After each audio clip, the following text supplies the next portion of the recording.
বাইনাল আবদি বাইনাল কুফরি তারকুস সালাহ। আল্লাহ তাবারক ওয়া তাআলা নবী বললেন, যে ব্যক্তি ইচ্ছাকৃতভাবে এক ওয়াক্ত নামাজকে ছেড়ে দিল, ওই ব্যক্তি আল্লাহর সঙ্গে কুফরি করলো, অর্থাৎ তার মুসলমানের খাতায় থেকে, ইমানদারের খাতায় থেকে নামটা বাতিল পড়ে গেল। ঠিক কিনা? আচ্ছা বলুন, বর্তমান জামানাতে নামাজি লোক বেশি না বেনামাজি বেশি? বেনামাজি বেশি। আপনার মসজিদের ইমাম সাহেব মেম্বারে উঠে যদি বলে যারা নামাজ পড়ে না আমার সমাজে তারা বেঈমান, আপনার ইমাম যে আছেন তাকে সম্মানের সঙ্গে ইমামতি করতে দেবেন না ঘাড় ধাক্কা দিয়ে বের করে দেবে? কোনটা? এই ঘাড় ধাক্কা দিয়ে বের করে দেবে। আমরা খেতে দিই, পড়তে দিই, আমরা তোমাকে 3 বেলা খাওয়াই, পড়াই, আর তুমি আমাদের বেঈমান বলো? বেরো, এক্ষুনি ঘাড় ধাক্কা দিয়ে বের করে দেবে। দিবে না? দিবে না? কিন্তু আমাকে ঘাড় ধাক্কা দিয়ে বের করার ক্ষমতা আপনার নয়, কারণ আমি আপনার মসজিদের 5 ওয়াক্তের ইমাম নয়। আল্লাহ তাবারক ওয়া তাআলার কোরআন আর বিশ্ব নবীর হাদিস অনুযায়ী আমি বলেছি, আপনাদেরকে আমি প্রমাণ করিয়ে দেব যে পৃথিবীতে আপনি জান্নাতের কাতারে আছেন না জাহান্নামের কাতারে আছেন।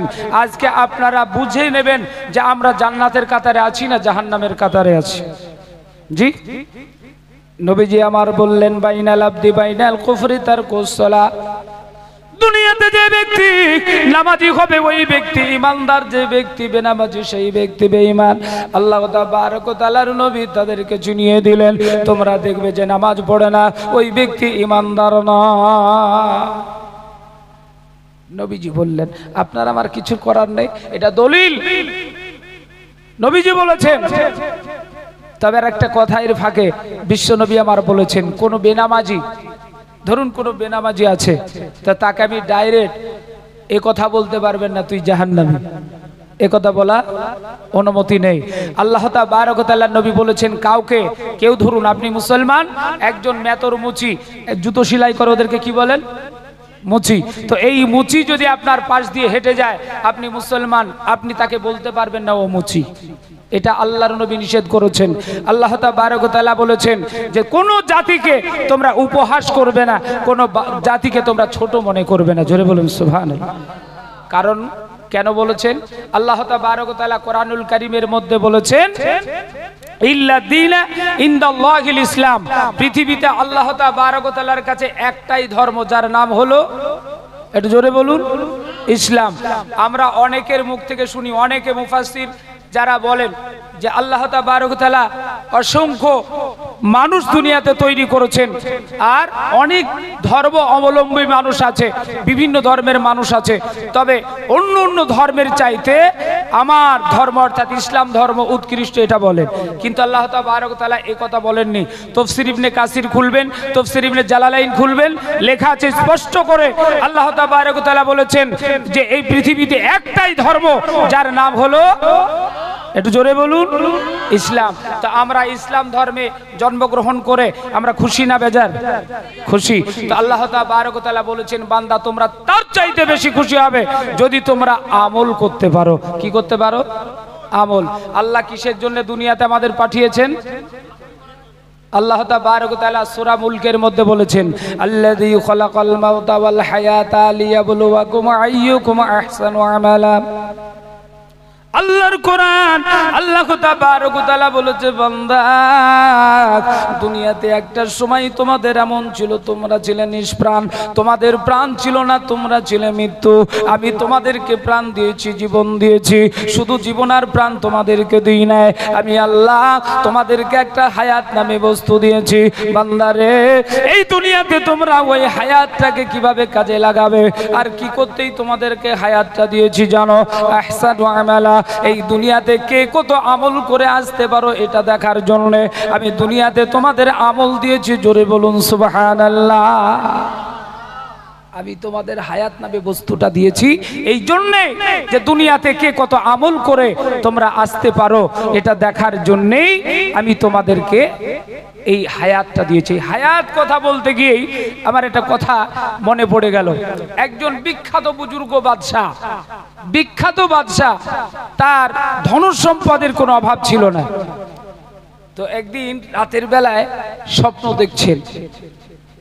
আমরা প্রত্যেকটা মানুষ স্বপ্ন দেখি, তাই না? তো নবীর আমলে, নবীর জামানায় নবীদেরকে আল্লাহ তাবারক ওয়া তাআলা ওহীর মাধ্যমে গোপনীয় তথ্যগুলো দিতেন, ওহী পাঠাতেন। আর যখন সাহাবাই কিরাম রাদিয়াল্লাহু তাআলা আনহুদের জামানা এসে গেল, তাবেঈনদের জামানা এসে গেল, ওলি আউলিয়াদের জামানা যখন এসে গেল, আল্লাহ তাবারক ওয়া তাআলা স্বপ্নের মাধ্যমে গায়েবী খবরগুলো তাদের কাছে পৌঁছিয়ে দেয়। জোরে বলুন সুবহানাল্লাহ। এই বাদশাহ স্বপ্ন দেখছেন, তো স্বপ্ন যখন দেখছে বাপ, তো দেখছে তাকে স্বপ্নের মাধ্যমে বাঘে তাড়া করেছে। আচ্ছা, আমরা বাঘ দেখে ভয় করি না? করি না? করি। এতগুলো লোক আমরা এখন আছি, সাহসী লোক। এখন যদি আমি গিয়ে কাউকে একটা চড় মেরে দিই, তো সে যদি দুর্বল হয় তলায় পড়ে একটা চড় মারার চেষ্টা করবে না? করবে না? আর এখন যদি একটা বাঘ আসে, এখানে কেউ বসে থাকবে? থাকবে না। কারণ নিজের জীবন বাঁচানোর জন্য নিজের ছেলেও যদি থাকে না, তাকেও ফেলে দিয়ে পালিয়ে যাবে। যাবে না? যাবে না? যাবে। এই জন্যে সে রাতের বেলায় স্বপ্নের মাধ্যমে দেখছে বাঘ তাকে তাড়া করেছে। আরে জীবন বাঁচানোর জন্য একদম এত ছুট দিয়েছে, দৌড়াতে দৌড়াতে ও ভাবনা চিন্তা করছে, আমি যতই দৌড়াই বাঘ তো আমাকে তাড়িয়ে ধরে ফেলবে, তো কি করা যায়, বাঁচি কি করে। ও চট করে মাথার মধ্যে একটা বুদ্ধি এসে গেছে। ও দেখছে সামনে একটা গাছ, চট করে লাফ মেরে গাছের উপরে উঠে গেছে। এইবার বাঘ তো গাছে উঠতে পারে না, ও গাছের গোড়ায় থেকে গিয়ে বাঘ ফেরত চলে এসেছে। ও গাছের গোড়ায় গাছে উঠে গাছ ধরে বসে আছে। কিছুক্ষণ পরে দেখছে যে একটা সাদা ইঁদুর এসে গাছের গোড়াটা করকর করকর করে কাটছে। ইঁদুরের কাজই তো হলো কাটা, নাকি? তো কাটছে। এই ইঁদুরটা কিছুক্ষণ কাটার পরে এ চলে গেল। তারপরে দেখছে একটা কালো ইঁদুর, সে এসে গাছটা কাটছে। এক প্রকার দেখা গেল একটা সময় গাছটা কাটা হয়ে গেল। তারপর দেখছে যে গাছের গোড়ায় একটা বিরাট গর্ত, আর ওই গর্তের ভিতরে দাউ দাউ করে আগুন জ্বলছে, আর তার ভিতরে কিছু সাপ আর বিচ্ছু কিলবিল কিলবিল করছে। আমার কথা বুঝতে অসুবিধা হচ্ছে না তো? তো কিলবিল কিলবিল করছে। এমতো অবস্থায় ওই লোকটা উপরের দিকে তাকিয়েছে। তাকিয়ে দেখছে একটা বিরাট মৌমাছির চাক। ওই মৌমাছির চাক থেকে টপ টপ করে মধু পড়ছে। ও সমস্ত চিন্তা ভাবনা বাদ দিয়ে হাত পেতে মধু খাবে। হাতটা যেমনই পেতেছে না, আর ইতিমধ্যেই তার ঘুমটা ভেঙে গেছে। দেখবেন আমাদের মধ্যে কিছু কিছু ছেলে আছে, ইয়াং জেনারেশন যারা আছে, এরা যখন কোনো স্বপ্ন দেখে, খুব ইন্টারেস্টিং স্বপ্ন দেখছে, একটা মেয়ে তার সম্মুখে আছে, মানে একদম ভালো ইন্টারেস্টিং একটা স্বপ্ন দেখতে দেখতে হঠাৎ করে তার মা কি বলছে, এই খোকা ওঠ, কাজে যাবি না? এই ঘুমটা ভেঙে বলছে, মা তুমি এমন সময় ঘুমটা আমার ভাঙালে, আমি একদম বিরাট বড় একটা মস্তি করছিলাম, একটা সুন্দর স্বপ্ন দেখছিলাম, তো এই স্বপ্ন ভেঙে গেলে অনেকে আফসোসও করে। তো এই লোক বলছে, আর আমি সব কিছু দেখলাম, আর মধুটা খাবার সময় ঘুমটা ভেঙে গেল, পস্তাচ্ছে। এইবারে ওর মনের মধ্যে একটা কৌতূহল জাগলো, আমি এই স্বপ্ন কেন দেখলাম? তো যারা জ্ঞানীগুণী ব্যক্তি, তাদের কাছে এই স্বপ্নের কথা গিয়ে আবৃত্তি করতে লাগলো, বলতে লাগলো যে আচ্ছা বলো তো, আমি এই স্বপ্নটা দেখেছি, এর অর্থ কি হবে? আচ্ছা, স্বপ্নের অর্থ সবাই বলে দিতে পারে? আল্লাহর নবী বলেছেন, কোন মানুষ যদি স্বপ্ন দেখে, তো এই স্বপ্নের কথাটা যেন চেপে রাখে, ওই ব্যক্তির কাছে গিয়ে বলে যে ব্যক্তি স্বপ্নের তাবে করতে পারে, মানে করতে পারে। জোরে বলুন সুবহানাল্লাহ। যার তার কাছে স্বপ্নের কথা বলো না। দেখবেন মা বোনেরা কিন্তু স্বপ্ন দেখলেই, রাতে দেখলে, তার যদি স্বপ্ন দেখে ফেলে রাতে, তো তার কখন ভোর হবে সকাল হবে এই নিয়ে ব্যতিব্যস্ত হয়ে যায়, কখন বলবে মানুষের কাছে। ঠিক বলছে না? বলছি আপনাদের এখানে এরকম মনে হয় পেট পাতলা মেয়ে না থাকতে পারে, আমাদের এলাকায় কিন্তু আছে, সকাল না হতেই একদম বলতে শুরু করে দেবে, জানিস বাবু আমি এই স্বপ্ন দেখেছি, ওই স্বপ্ন দেখেছি বলতে শুরু করে। কিন্তু আল্লাহ পাক রব্বুল আলামিনের নবী বললেন, তুমি যে স্বপ্নটা দেখো তার মধ্যে ভালোও থাকতে পারে, খারাপিও থাকতে পারে, এই স্বপ্নের কথা তুমি শেয়ার করবে না। কেন? আল্লাহ তাবারক ওয়া তাআলা তুমি যে স্বপ্নটা দেখেছো, ওই স্বপ্নের বাক্যগুলো বহন করার জন্য দুটো পাখি আল্লাহ তাবারক ওয়া তাআলা সৃষ্টি করেছেন। ওই পাখিতে তার ঠোঁটে করে ওই স্বপ্নের বাক্যগুলো নিয়ে দুনিয়াতে চলাফেরা করে। যতক্ষণ পর্যন্ত না স্বপ্নটা তুমি কারোর সঙ্গে শেয়ার করবে, ততক্ষণ পর্যন্ত ওই বাক্যটা দুনিয়াতে ফেলবে না। জোরে বলুন সুবহানাল্লাহ। ওটা বাস্তবায়িত হবে না, এটা তুমি কখনো কারোর সঙ্গে শেয়ার করবে না। যে জানে মানে বলে দিতে পারে তার কাছে ছাড়া। আমরা বলবো না? জোরে বলি ইনশাআল্লাহ।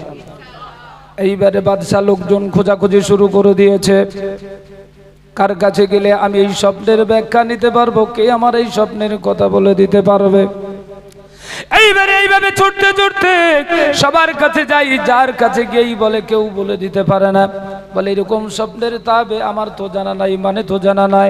এইভাবে ঘুরতে ঘুরতে ঘুরতে ঘুরতে এক প্রকার সে একদম বেহাল হয়ে গেল। এবার মুখটা মৌলিন করে যখন বাড়ির দিকে রওনা হয়েছে, ওগো দরদি, একজন বুজুর্গ ব্যক্তি মসজিদের ভিতরে বসা, মসজিদে বসে আছে। উনি বলছেন, আল্লাহর ওলি, তুমি আমার কাছে এসো, আমি তোমার ওই স্বপ্নের বাক্যের কথাগুলো বলে দিতে পারবো, তোমার স্বপ্নের মানেগুলো বলে দিতে পারবো। তুমি একবার এসে আমার পাশে বসে যাও, একবার উচ্চ স্বরে বলুন সুবহানাল্লাহ। এইবারে বাদশা গিয়ে যখন বসে গেল, আল্লাহর ওলি বললেন, বাদশাহ, তুমি যে স্বপ্নে দেখেছো তোমাকে বাঘে তাড়া করেছে, বাঘের ভয়তে পড়ে তুমি দৌড় দিয়েছো, ওই বাঘটা তোমার দুনিয়ার কোন সাধারণ বাঘ ছিল না, দুনিয়ার কোন বাঘ ছিল না, হিংস্র কোন পশু ছিল না। ওরে বাদশাহ, এটা আল্লাহ তাবারক ওয়া তাআলা তোমাকে সতর্ক করার জন্য আল্লাহর মালিকুল মউতকে তোমার কাছে পাঠিয়েছিল। ওর নাম হচ্ছে হযরতে আজরাইল।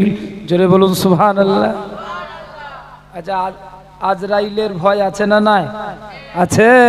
এটা হলো মালিকুল মউত, এই মউতে তোমাকে তাড়া করেছে, এটা হলো মউত। এইবারে তুমি ওই মউতের ভয়ে যেখানে উঠে দাঁড়িয়েছিলে, যেখানে উঠে বসেছিলে, আশ্রয় নিয়েছিলে, এটা তোমার অন্য কোনো গাছ ছিল না, দুনিয়ার কোনো গাছ ছিল না, এটা হলো তোমার জন্য হায়াত। জোরে বলুন সুবহানাল্লাহ।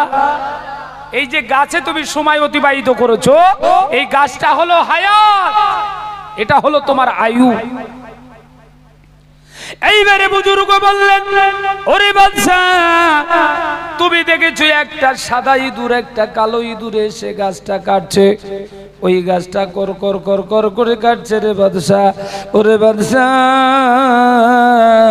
যেটা তুমি দেখেছো সাদা ইঁদুর, এটা হলো দিন, আর যেটা দেখেছো কালো ইঁদুর, এটা ছিল রাত। দিন আর রাত মিলে 24 ঘন্টা হয় আমাদের এলাকায়। আপনাদের এলাকায় ক ঘন্টায় হয়? 24 ঘন্টায় হয়। তো মাশাআল্লাহ, দিন আর রাত মিলে 24 ঘন্টা। তো বলছে সাদা ইঁদুর এসে যখন গাছটা কেটে চলে যায়, তো তোমার আয়ু থেকে দিনটা কমে যায়। যখন তোমার কালো ইঁদুর এসে গাছটা কেটে যায়, তখন রাতটা তোমার আয়ু থেকে কেটে যায়। এক প্রকার কাটতে কাটতে তোমার আয়ু শেষ হয়ে গেল, গাছ কাটা হয়ে গেল। জোরে বলুন সুবহানাল্লাহ। তাহলে দিন আর রাত তোমার আয়ু, আজকে দিন চলে গেছে, আমার আয়ু একদিন কমে গেছে, রাত চলে যাবে, একদিন রাত কমে যাবে, ঠিক কি না? কমে যাবে। এইবারে বলছেন, বাদশা রে, তোমার একদিন কমে গেছে, একদিন রাত তোমাকে কেটেছে, রাত কেটে গেছে। ওগো বান্দা, এইবারে গাছের গোড়ায় তুমি দেখেছো গভীর একটা গর্ত, গর্তর ভিতরে দাউ দাউ করে আগুন জ্বলছে। ওরে বাদশা, ওটা দুনিয়ার কোনো সাধারণ গর্ত ছিল না, দুনিয়ার কোনো সাধারণ গর্ত ছিল না, ওই গর্তটা হলো জাহান্নামের গর্ত। আর ওই যে আগুনটা তুমি দাউ দাউ করে জ্বলতে দেখেছো, ওটা ছিল জাহান্নামের আগুন। আর ওই জাহান্নামের আগুনের ভিতরে যেগুলো তুমি দেখেছো, সাপ বিচ্ছু কিলবিল কিলবিল করছে রে বান্দা, এটা হলো বিষধর সাপ আর বিষধর বিচ্ছু। এই দুনিয়াতে কোনো ব্যক্তি যদি জাহান্নামী হয়ে যায়, মরণের পরে তার ঠিকানা যদি জাহান্নাম হয়ে যায়, ওরে বাদশা, ওই আগুনের মধ্যে তাকে নিক্ষেপ করা হয়, আর ওই সাপ তাকে দংশন করে। একবার যদি তাকে দংশন করে, কিয়ামত পর্যন্ত তার শরীর থেকে যন্ত্রণা সরবে না। যারে বলুন নাউজুবিল্লাহ। এত খারাপ, এত বিষধর সাপ আল্লাহ তাবারক ওয়া তাআলা তোমাকে দেখিয়েছেন, এত বিষধর বিচ্ছু দেখিয়েছেন। হাদিস পাকের মধ্যে এসেছে, ওই সাপ যদি দুনিয়ার কোনো জায়গাতে এসে সবুজ লতার উপরে একবার শুধু নিঃশ্বাস নিক্ষেপ করে, কিয়ামত পর্যন্ত ওই জায়গাতে আর কোনো সবুজ লতা জন্ম নেবে না। জোরে বলুন সুবহানাল্লাহ। এত বিষধর সাপ আল্লাহ ওই জাহান্নামের মধ্যে দেবেন। আমরা ওই জাহান্নাম চাই না জান্নাত চাই? জান্নাত। আচ্ছা, জান্নাত চাইলে আমি ইনশাল্লাহ বলেছি জান্নাতের রাস্তা আপনাদেরকে বলে দিব। আমরা জান্নাতের রাস্তায় থাকবো তো ইনশাল্লাহ? জোরে বলি ইনশাল্লাহ। আল্লাহ কবুল করুক, সকলে বলি আল্লাহুম্মা আমিন, আল্লাহুম্মা আমিন। তো ভাই মুহতারাম, এইবার ওনাকে বলছে বাবজি সর্বশেষ কথা একটা আমার কাছে আছে। যে বলে কি? বলে তুমি এখানে বাঘ দেখেছো, বাঘের ভয়ে তুমি তাড়া করে যখন উঠেছো গাছের উপরে উঠে গেছো, গাছের উপরে উঠে তুমি আশ্রয় নিয়েছো যেটা তোমার আয়ু ছিল। যখন গাছের গোড়াটা কাটা হয়ে গেল, তোমার আয়ু শেষ হয়ে গেল, তোমার কর্মদোষে তোমাকে জাহান্নাম দেওয়া হবে। তোমার গাছের গোড়ায় আল্লাহ দিল, ওরে বান্দা এতেও তোমার ভয় হলো না, এতেও তুমি পারলে না। সর্বশেষ দেখলে একটা মৌমাছির চাক, ওই মৌমাছির চাক থেকে মধু টস টস করে পড়ছে। আমরা মধু দেখলে আমাদেরও লোভ লালসা হয়, হয় কিনা? হয়। ওই ব্যক্তি বলছেন তুমি যখন সব কথা ছেড়ে দিয়ে সব কথা ভুলে গিয়ে তুমি এইবারে সর্বশেষ মধু খাওয়ার জন্য হাতখানা বেঁধেছো, ওরে বাদশা এই দুনিয়ার ওই মধুটা তোমার দুনিয়ার কোনো মধু ছিল না, ওই মধুটা ছিল দুনিয়ার তোমার একটা লোভ। জোরে বলুন সুবহানাল্লাহ। আচ্ছা, পৃথিবীতে আমাদের লোভ আছে না নাই? আছে। কম না বেশি? বেশি। আচ্ছা, আমাদের বাংলা একটা প্রবাদ আছে, আমরা বলি লোভে পাপ, বলে তো নাকি? হ্যাঁ, লোভে পাপ আর পাপে মৃত্যু। মানুষ অতিরিক্ত লোভ করে যদি দেখা যায় সেই কাজটা বেশি বেশি করে, তো সর্বশেষ দেখা যায় আল্লাহ তাবারক ওয়া তাআলা তাকে মৃত্যুর মুখে ঠেলে দেয়, আর মৃত্যু থেকে আর সে রেহাই পায় না। এই জন্যে আমাদেরকে অতিরিক্ত লোভ করা যাবে যাবে না। আল্লাহ তাবারক ওয়া তাআলার বান্দাকে বলা হলো, বাদশাকে বলা হলো, বাদশা তুমি দুনিয়াতে সব কিছু ছেড়ে দিয়ে তুমি লোভ করেছো ওই মধুর দিকে, অর্থাৎ মধু এটা ছিল তোমার জীবনের লোভ। এই লোভ যদি তুমি করো, ওই জাহান্নামের আগুনে তোমাকে নিক্ষেপ করা হবে। ওই জাহান্নামে যে সাপ বিচ্ছু তুমি দেখেছো ওগুলোতে তোমাকে দংশন করবে। এইবারে সে ভয়ে থরথর করে কাঁপে। এইবারে মুরব্বীর হাত পা ধরে কান্না শুরু করে দিয়েছে, বাপ আমি তোমার পা দুখানা জড়িয়ে ধরে, তোমার হাত দুখানা জড়িয়ে ধরে তুমি সঠিক রাস্তা বলে দাও। আমি আজ থেকে তওবা করলাম, জীবনে কোনোদিন আর লোভ করব না, দুনিয়ার লোভ আমি ছেড়ে দেব। দুনিয়ার রাজপ্রাসাদ ছেড়ে দিতে রাজি আছি, টাকা পয়সা ছেড়ে দিতে রাজি আছি।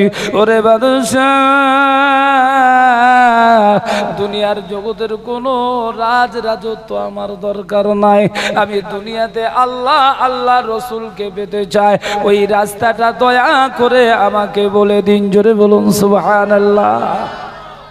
এ বলছি এত ভয়ানক জায়গায় যেতে হবে, এই ভয়তে পড়ে দুনিয়ার সমস্ত লোভ লালসা ছেড়ে দিয়ে তার হায়াত মৌতের দিকে লক্ষ্য করে সে ভাবলো এবং বলতে লাগলো আমি সব কিছু ছেড়ে দিয়ে এখন আল্লাহ আল্লাহ রসুলকে পেতে চাই। কোন রাস্তায় গেলে এই রাস্তাটা আমাকে বাতলিয়ে দাও, সেই রাস্তাতে গিয়ে আমি আমলে পরিণত করব। জোরে বলুন সুবহানাল্লাহ। ভাই মাহতারাম, আল্লাহ তাবারক ওয়া তাআলার এই বুজুর্গ বান্দা অর্থাৎ আল্লাহর ওলি তিনি সোজা রাস্তা বাতলিয়ে দিলেন, সোজা রাস্তার কথা বললেন। আমি ঠিক তদ্রূপ আপনাদেরকে সোজার কথা বলবো, সোজা রাস্তার কথা বলবো, আপনারা শুনবেন তো ইনশাআল্লাহ? মাশাআল্লাহ। আমি আপনাদেরকে বলবো ইনশাআল্লাহ। আল্লাহ তাবারক ওয়া তাআলা আমাদেরকে জান্নাত আর জাহান্নামের কথা শুনিয়ে দিয়েছেন।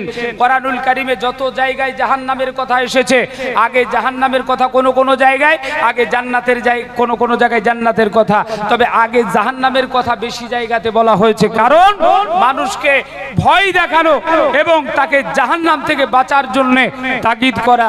এই জন্য আল্লাহ তাবারক ওয়া তাআলা বেশিরভাগ জায়গাতে আগে জাহান্নামের কথা বলেছেন।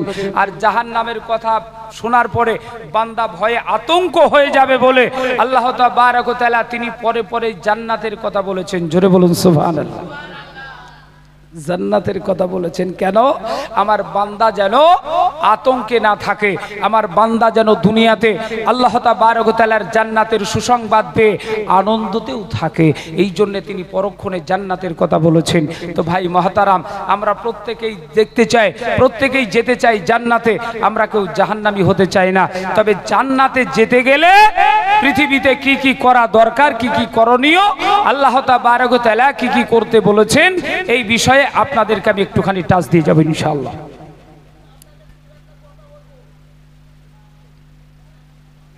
পরে স্টেজে এসে বলো, আর নারে চিরকুট দাও, ওখানে দূরে বলে গেল এখানে চেয়ার এখানে বসো, এখানে বসো, আমি বলবো। মাশাআল্লাহ। তো এখানে আল্লাহ তাবারক ওয়া তাআলা আমাদেরকে জান্নাতে যাওয়ার কথা বলেছে, যে এই যে আয়ুটা আমাদের শেষ, আয়ু যে একটা শেষ হবে, এটা আল্লাহ তাবারক ওয়া তাআলা কোরআনুল কারীমের মধ্যে উল্লেখ করে দিয়েছেন। আর আয়ু আমাদের দীর্ঘস্থায়ী নয়, ক্ষণস্থায়ী, এটা আমরা প্রত্যেকেই জানি। আজকে আমরা বেঁচে আছি, কালকে থাকবো, এই গ্যারান্টি কার কার কাছে আছে? কারো কাছে নাই। আজকে আছি, কালকে বেঁচে থাকবো, তার কোনো গ্যারান্টি নাই। এখানে যে আমরা বসে আছি, এখান থেকে সুস্থ সবল অবস্থায় বাড়ি ফিরে যাব, তার কোনো গ্যারান্টি আছে? নাই। সমস্ত মানুষ আমরা অবগত আছি মৃত্যু আমাদের অনিবার্য হবেই হবে, কিন্তু আমরা মৃত্যুর কথাকে বেশি স্মরণ করি না। দুনিয়াতে যে হায়াত আমাদের দিয়েছে, এই নিয়ে আমরা বেশি বড়াই করি। কবি কি বলেছেন দেখুন, আজ আছি তো কালকে নাই, নিঃশ্বাসের কোনো বিশ্বাস নাই। আজ আছি তো কালকে নাই, নিঃশ্বাসের কোনো বিশ্বাস নাই। দমে দমে দম ফুরাইলো, সেদিকে কারো ভাবনা নাই, নিঃশ্বাসের কোনো বিশ্বাস নাই। আজ আছি তো কালকে নাই, নিঃশ্বাসের কোনো বিশ্বাস নাই। যখন সমনুযারী বন্ধ হবে দুনিয়াদারি, যখন হবে সমনুযারী বন্ধ হবে দুনিয়াদারি, সঙ্গের সাথে কেউ হবে না, সঙ্গের সাথে কেউ হবে না, যেতে হবে একলা। আজ আছি তো কালকে নাই, নিঃশ্বাসের কোনো বিশ্বাস নাই। আজ আছি তো কালকে নাই, নিঃশ্বাসের কোনো বিশ্বাস নাই। ইসলাম দরদি ভাইয়েরা, পৃথিবীতে আমরা আছি আজকে, কালকে থাকবো, তার কোনো গ্যারান্টি নাই। পৃথিবীতে মানুষ প্রত্যেকেই চলে যাবে। এই জন্য আল্লাহ তাবারক ওয়া তাআলা তিনি বলেছেন যে তোমরা জান্নাতের রাস্তায় যদি থাকো, তাহলে তোমরা এই পন্থা অবলম্বন করো। কি? ইয়া আইয়ুহাল্লাযীনা আমানুত্তাকুল্লাহ। আল্লাহ তাবারক ওয়া তাআলা তিনি বলেন, হে বিশ্বাসীগণেরা, ঈমানওয়ালারা, তোমরা দুনিয়াতে আল্লাহ পাক রব্বুল আলামিনকে ভয় করো। জোরে বলুন সুবহানাল্লাহ। কাকে ভয় করো? আল্লাহকে ভয় করো। হাক্কা তুকাতিহি, ভয় করার মতো করো। এখানে বললেন ভয় করো, আর এখানে বলছেন ভয় করার মতো করো। আচ্ছা, যারা মুসলমান তারা আল্লাহকে ভয় করে না? করে না? করে। যে নামাজি সেও ভয় করে, যে বেনামাজি সেও ভয় করে, যে চোর সেও ভয় করে, যে ডাকাত সেও ভয় করে, যে ঘুষখোর সেও ভয় করে, যে মদখোর সেও ভয় করে। তাকে জিজ্ঞাসা করবেন যে তুই আল্লাহকে ভয় করিস কিনা, সে বলবে আমি আল্লাহকে ভয় করি। করি না? করে না? করে। কিন্তু আল্লাহ বলছেন যে হাক্কা তুকাতিহি, ভয় করার মতো করো। এখানে বললেন ভয় করো, আর ওখানে বলছেন ভয় করার মতো করো। কি করে ভয় করতে হবে? এবারে আসুন, আল্লাহ তাবারক ওয়া তাআলা কি ভয় করার কথা বলেছেন। ওগো দরদি, আল্লাহর নবীর জামালায় একজন মহিলা কি বিশ্ব নবীজির কাছে হাজির হলেন। নবী গো, আমি দুনিয়াতে বিরাট বড় একটা অন্যায় করেছি, অপরাধ করেছি। ওগো নবী, আমার এই অন্যায়টা কি আল্লাহ তাবারক ওয়া তাআলা মাফ করে দেবেন? ওগো নবী, আপনি মেহেরবানি করে আমার এই বিচারটা করুন। মহিলাকে বিশ্ব নবী আবার জিজ্ঞাসা করলেন, বলো তুমি দুনিয়াতে কি অন্যায় করেছো, কি পাপ করেছো বলো। ওই মেয়েটা বললেন, ইয়া রাসূলুল্লাহ, ইয়া হাবিবাল্লাহ, দুনিয়াতে আমি শয়তানের ওয়াসওয়াসাতে পড়ে আমি বেগানা নারী, বেগানা পুরুষের সঙ্গে জিনা করেছি, ব্যভিচার করেছি। ওগো নবী, আমার গর্ভে একটা সন্তান ধারণ হয়েছে, নবী গো আপনি মেহেরবানি করে আমার বিচার করে দিন। আমি জানি এটা কোরআনের অনুকূলে অবৈধ, এটা হাদিসের অনুকূলে অবৈধ, ওগো নবী মেহেরবানি করে আমার বিচার করে দিন। নবীজি যখন এই কথা শুনলেন তার কথা কর্ণপাতই করছেন না। একবার মেয়েটা রিকোয়েস্ট করলেন, দ্বিতীয়বার করলেন, তৃতীয়বার বেলায় বিশ্ব নবী আমার বললেন, মা আমি তোমাকে একটা কথা বলি শোনো। বলে কি? বলে আমি তোমার বিচার অবশ্যই করব। এই কথা যখনই বলেছেন মেয়েটার সঙ্গে সঙ্গে আলহামদুলিল্লাহ পড়েছেন, জোরে বলুন সুবহানাল্লাহ। বিশ্ব নবী বিচার করব বলেছেন, আর বিশ্ব নবী যদি একবার কোরআনের অনুকূলে আমার বিচার করে দেয়, যত বড় অপরাধ আমি করেছি ইনশাআল্লাহ তাআলা এই দুনিয়াতে মাফ হয়ে যাবে। কিয়ামতের দিন আমাকে আর আসামির কাঠ গড়ায় দাঁড়াতে হবে না। এর জন্য মেয়েটা আলহামদুলিল্লাহ পড়লেন, জোরে বলুন সুবহানাল্লাহ। এইবারে মেয়েটাকে বললেন, মাগো তোমার এই মুহূর্তে বিচারটা আমি করে দিতে পারবো না। বলে কেন? বলে ওরে মহিলা আমি ওই রকম নবী নয় কারোর হক নষ্ট করে দেব, কারোর জীবনকে আমি অনার্থক মেরে দেব। কারণ দুনিয়ার জগতের উপরে তুমি যে গর্ভে সন্তান ধারণ করেছো, ওই সন্তানটা দুনিয়াতে আসতে চায়, আর ওই সন্তান দুনিয়াতে ভূমিষ্ঠ না হওয়া পর্যন্ত আমি তোমার বিচার করে দিতে পারবো না। মাগো তুমি এখন চলে যাও, তোমার সন্তান যখন প্রসব হয়ে যাবে তুমি চলে আসবে, আমি বিশ্বনবীজি তোমার বিচার করে দেব। ওগো দরদি আমার আল্লাহ পাক রব্বুল আলামিন কোরআনে বললেন, হাক্কা তুকাতিহি, ভয় করার মতো করো। ওই মেয়েটার সঙ্গে সঙ্গে কম্পন শুরু হয়ে গেল, কাঁপানি শুরু হয়ে গেল। আল্লাহর কাছে হাত দুখানা তুলে বলতে লাগলেন, আল্লাহ এই দুনিয়াতে আমি আজকে বেঁচে আছি, কালকে বেঁচে থাকবো তার কোনো গ্যারান্টি নাই। ওগো আল্লাহ আমার নবী যদি দুনিয়াতে আজকে আমার বিচার না করে দেয়, আমাকে যে সময় দিয়েছে নির্ধারিত সময় পর্যন্ত আমি বেঁচে থাকবো তার কোনো গ্যারান্টি নাই। তবে তোমার কাছে প্রার্থনা করি, তুমি হায়াতের মালিক, তুমি মউতের মালিক, আল্লাহ মেহেরবানি করে তুমি অতদিন পর্যন্ত আমার মৃত্যু দিও না, অতদিন পর্যন্ত তুমি আমাকে দুনিয়া থেকে উঠিয়ে নিও না, যতক্ষণ পর্যন্ত না আমার বিচারটা নবীজি করে দেবে। জোরে বলুন সুবহানাল্লাহ।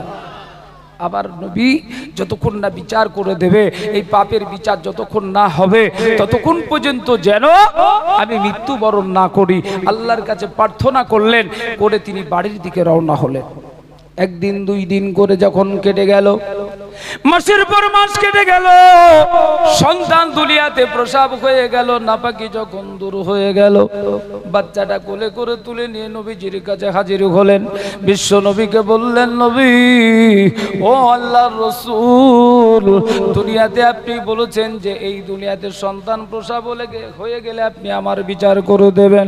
আমার সন্তান প্রসব হয়ে গেছে গো নবী, আপনি মেহেরবানি করে আমার বিচারটা করে দিন।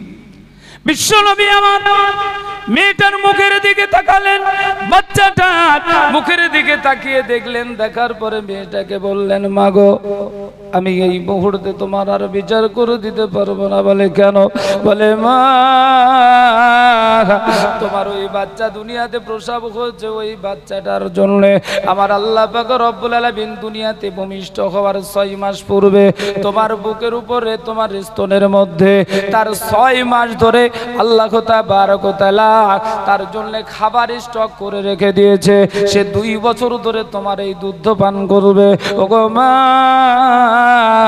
আমি এই রকম নবী নয় কারোর হক নষ্ট করে দেব, কারোর হক নষ্ট করে দেব।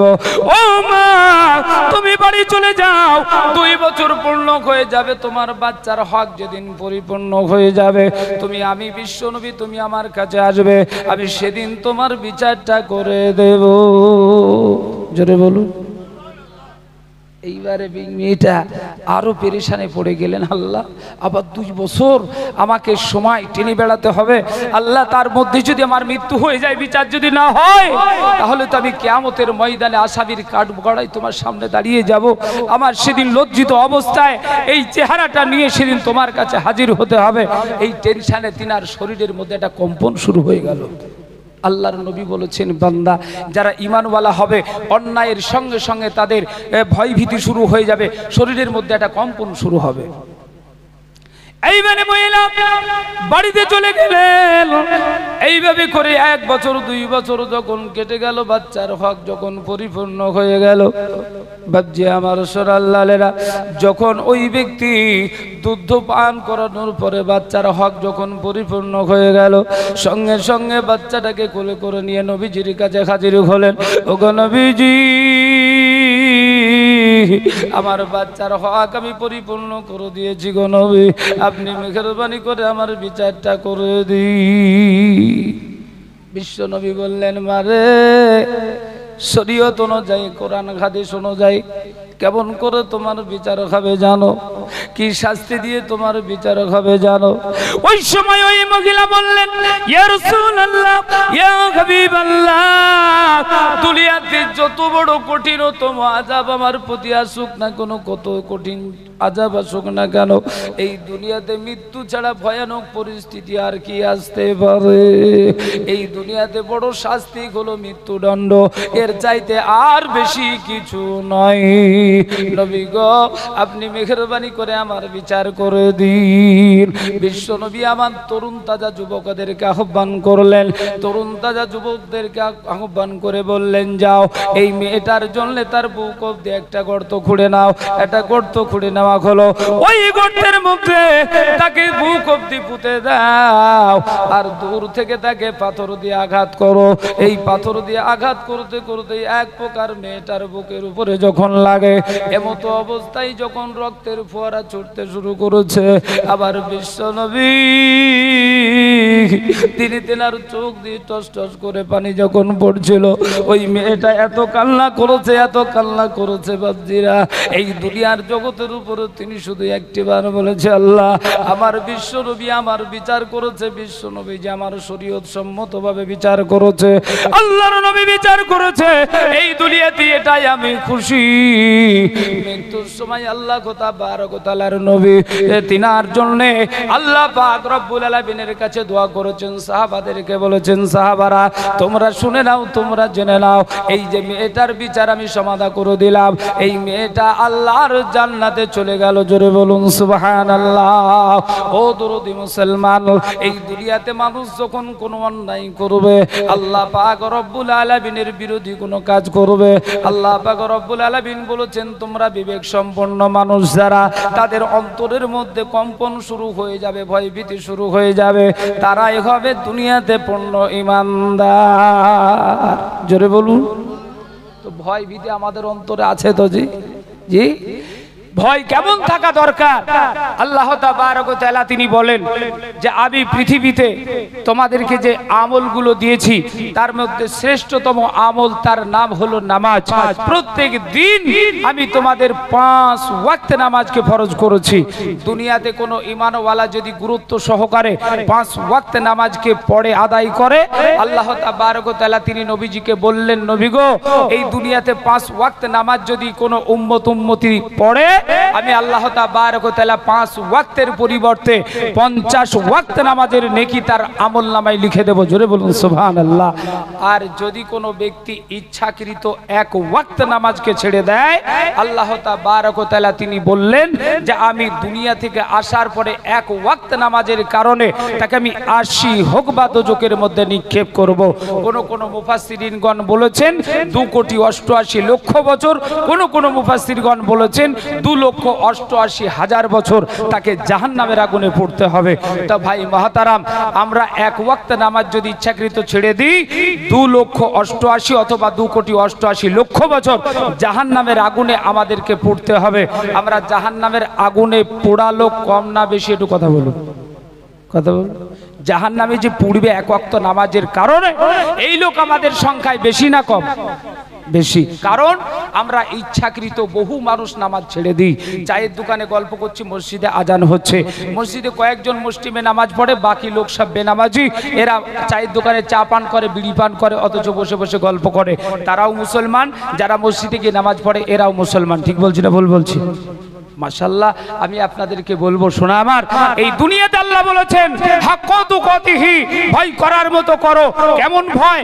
নামাজ এক ওয়াক্ত ছুটে গেলে তোমার চেতনা যেন এরকম হয় যে আমাকে মরণের পরে 80 হোক বা দোজখের মধ্যে থাকতে হবে, 2,88,000 বছর জাহান্নামে থাকতে হবে। এই ভয় ভীতি অন্তরে কাজে লাগিয়ে তোমার ভিতরে যেন কম্পন শুরু হয়। এই ভয় যদি কারোর ভিতরে আসে, এক ওয়াক্ত নামাজ কাজা হবে যে হবে না। জাহান্নামের ভয় যদি কারোর ভিতরে থাকে, এক ওয়াক্ত নামাজ কাজা হবে না। আল্লাহ বলেছেন ওয়ালা তামুতুন্না, অতক্ষণ পর্যন্ত মৃত্যুবরণ করো না, ইল্লা ওয়া আনতুম মুসলিমুন, যতক্ষণ পর্যন্ত তোমরা পূর্ণ অঙ্গ মুসলমান হবে। তো ভাই মহতারাম, আল্লাহ নিষেধ করেছেন তোমরা অতক্ষণ পর্যন্ত মৃত্যুবরণ করো না যতক্ষণ পর্যন্ত না পূর্ণ অঙ্গ মুসলমান হবে। আর যদি মুসলমান না হয়ে তোমরা মরো, তাহলে কবর হলো প্রথম মঞ্জিল, বড় ভয়ানক জায়গা। কবর সংক্ষিপ্ত জায়গা, একটা শর্ট জায়গা, সংকীর্ণ জায়গা, এই সাপ বিচ্ছুর জায়গা, আবর্জনা জায়গা। সেই জায়গাতে যদি তুমি আমল না নিয়ে যাও, তুমি মুসলমান ছাড়াই যদি চলে যাও, তাহলে এই ভয়ানক আযাব তোমার উপরে সেদিনকে আল্লাহ তাবারক ওয়া তাআলা দেবেন। সেটা সহ্য করার মতো আমার আপনাদের কারোর ক্ষমতা নাই। এই জন্য আমরা প্রত্যেকেই চেষ্টা করব, আল্লাহ তাবারক ওয়া তাআলা ভয় করার মতো করতে বলেছেন, আমরা প্রত্যেকেই ভয় করার মতো করব। জোরে বলি ইনশাআল্লাহ, জোরে বলি ইনশাআল্লাহ। আল্লাহ তাবারক ওয়া তাআলা আমাদেরকে মুসলমান না হয়ে মরতে মানা করেছেন, আমরা প্রত্যেকেই পূর্ণাঙ্গ ঈমানদার হয়ে মরব। এই দোয়া, এই প্রার্থনা আল্লাহর কাছে প্রতিনিয়ত করব। জোরে বলি ইনশাআল্লাহ। আল্লাহ তাবারক ওয়া তাআলা আমাদের মরণের আগ পর্যন্ত যেন আমাদেরকে দুনিয়াতে পূর্ণাঙ্গ মুসলমান করে দেন এবং পূর্ণাঙ্গ ঈমানের সঙ্গে যেন আমরা মৃত্যুবরণ করতে পারি, এই দোয়া আল্লাহর কাছে চাইব। জোরে বলি ইনশাআল্লাহ। আল্লাহ তাবারক ওয়া তাআলা কবুল করুক। সকলে বলুন আল্লাহুম্মা আমিন, আল্লাহুম্মা আমিন। তো ভাই মহতারাম, এই ভয় আমাদের উপরে আল্লাহ তাবারক ওয়া তাআলা বলেছেন এইরকম ভয় তোমাদের ভিতরে আসতে হবে। তোমরা যদি ভয়টা আনতে পারো আর সেই মোতাবেক যদি তোমরা দুনিয়াতে চলতে পারো, ভয় যার ভিতরে আসবে, যে ব্যক্তি ভয় করবে সেই ব্যক্তি দেখবেন তার জীবনে থেকে পাপাচার, যে সমস্ত পাপ কাজগুলো আছে সেগুলো তার কাছ থেকে আস্তে আস্তে সরে যাবে। করা সম্ভব হবে? হবে? হবে না। জাস্ট একটা কথা আপনাকে বলি, যে পৃথিবীতে ধরুন আমরা জানি বিষধর সাপ, যেটাকে গোখরো বলি, আমাদের এখানে খরিশ সাপও বলে। তো এই গোখরো সাপ চারপাশে চারদিকে দেওয়া হলো, আর একজনকে মিডিলে বসিয়ে দেওয়া হলো, দিয়ে তাকে মিডিলে বসিয়ে দিয়ে চারপাশে 4টে গোখরো সাপ নিয়ে এসে দিয়ে দেওয়া হলো। তারা ফনা তুলে তাকে দংশন করব বলে প্রস্তুত নিচ্ছে। আর ওই সময় তাকে যদি খুরমা পোলাও বিরিয়ানি ভাত দেওয়া হয়, তো ওই লোক খাবে? হ্যাঁ, কেন? যে সাপে দংশন করলে মানুষের কি ভয় হয়? মারা যাবে। মরণের ভয় আমাদের আছে না নাই? তবে মরবো না আমরা মরবো, কিন্তু মরণের ভয় আমাদের আছে। কিন্তু আমরা মরণের পরে জাহান্নামে যাব যদি আমল না থাকে, এ ভয় আছে তো? জি নাই, এই ভয়টা নাই। মরণের পরে যা হবে হবে। কিছু লোক বলে দূর, মরণের পর আবার কোনো হিসাব নিকাশ আছে নাকি? এই মৌলবীরা শুধু আমাদেরকে একটু বিভ্রান্তের মধ্যে ফেলে দেয়, বলে না কি বলে না? বলে। এই জন্য মরণের ভয় আপনার আমার ভিতরে যদি থাকে, আর যদি আমাদের জাহান্নামের ভয় থাকে, তো ইনশাআল্লাহ ওই ব্যক্তিকে হিদায়াতের নসিহত করার দরকার নাই। মৌতের ভয় যদি থাকে, অটোমেটিকই ওই ব্যক্তি হিদায়াত প্রাপ্ত হয়ে যাবে। আল্লাহওয়ালা কাজ ও নিজে নিজেই বেছে বেছে করবে। জোরে বলুন সুবহানাল্লাহ। এই জন্য আল্লাহ নবী বলেছেন 100 বার যদি কোনো ব্যক্তি পৃথিবীতে মৃত্যুকে স্মরণ করে, তো আল্লাহ তাবারক ওয়া তাআলা বলেছেন এই দুনিয়াতে 2টো কবুলিয়াত, হজ উমরা। হজ করলে যতটা নেকি হবে, আল্লাহ তাবারক ওয়া তাআলা ততগুলো নেকি দৈনন্দিন তার আমলনামায় লিখে দেবে। জোরে বলুন সুবহানাল্লাহ। শুধু 100 বার মৃত্যুকে স্মরণ করার কারণে। আর যে ব্যক্তি মৃত্যুকে 100 বার স্মরণ করবে দৈনন্দিন সারা দিনে, তো ওই ব্যক্তির জীবনে কোনো খারাপই আসতে পারবে না। আল্লাহ তাবারক ওয়া তাআলা আমাদের দৈনন্দিন 100 বার করে মৃত্যুকে স্মরণ করার তৌফিক দান করুক। সকলে বলুন আল্লাহুম্মা আমিন, আল্লাহুম্মা আমিন।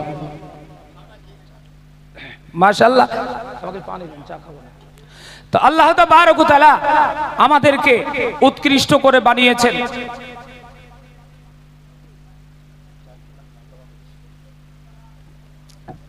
আল্লাহ তাবারক ওয়া তাআলা তিনি উৎকৃষ্ট করে বানিয়েছেন। শুধু তাই নয়, আমাদেরকে আল্লাহ তাবারক ওয়া তাআলা তিনি তিনটে জিনিস দিয়েছেন যারা কমপ্লিট মানুষ। এক হচ্ছে বুঝ শক্তি, আর একটা হলো অনুভূতি শক্তি, আর একটা হলো বিবেক। এই তিনটে জিনিস যাদের ভিতরে আছে তারা কমপ্লিট মানুষ। তো মাশাআল্লাহ আমরা এখানে যারা বসে আছি আমাদের মধ্যে এই তিনটে জিনিস প্রত্যেকটা মানুষের ভিতরে আছে নাকি? আছে। তো যদি না থাকতো তাহলে আমরা মাজনুনের দলে পড়ে যেতাম। কোরআনের ভাষায় মাজনুন, তাদেরকে পাগল বলা হয়। বাংলা ভাষী মানুষ আমরা পাগল বলি। তো মাশাআল্লাহ আমরা কেউ এখানে পাগল নেই, সবার কম বেশি জ্ঞান আল্লাহ দিয়েছেন। আমরা বর্তমানে কমপ্লিট মানুষ হিসেবে এখানে বসেছি। তো ভাই মহতারাম, আমাদের জন্য আল্লাহ তাবারক ওয়া তাআলা কিয়ামতের ময়দানে সেদিন আমলনামা খুলবেন, আমাদের জীবনের হিসাব নিকাশ নেবেন। তো এই হিসাব নিকাশ দেওয়ার জন্য আমাদের দুনিয়াতে আমল তৈরি করতে হবে। কেমন আমল?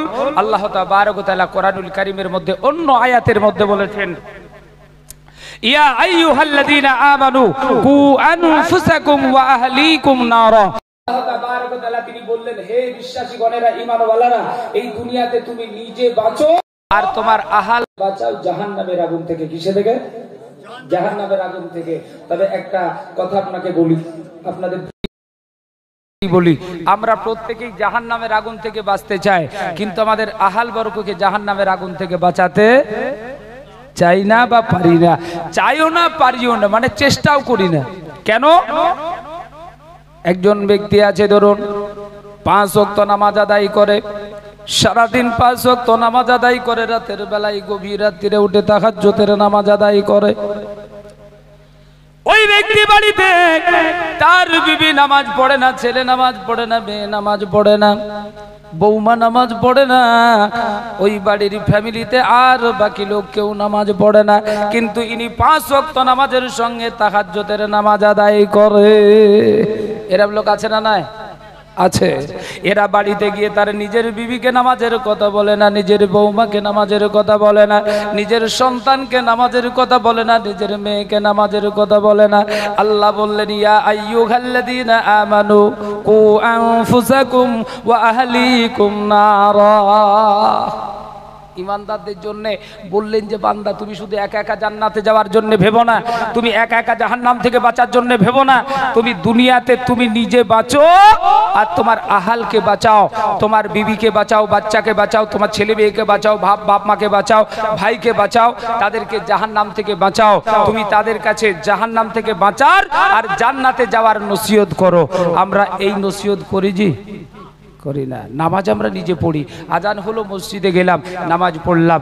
আল্লাহ কোরআনুল কারীমের মধ্যে বলেছেন, ওয়াকিমুস সালাত, তোমরা নামাজ প্রতিষ্ঠিত করো, নামাজ কায়েম করো। নামাজ পড়ো এ কথা বলেন, নামাজ কায়েম করো।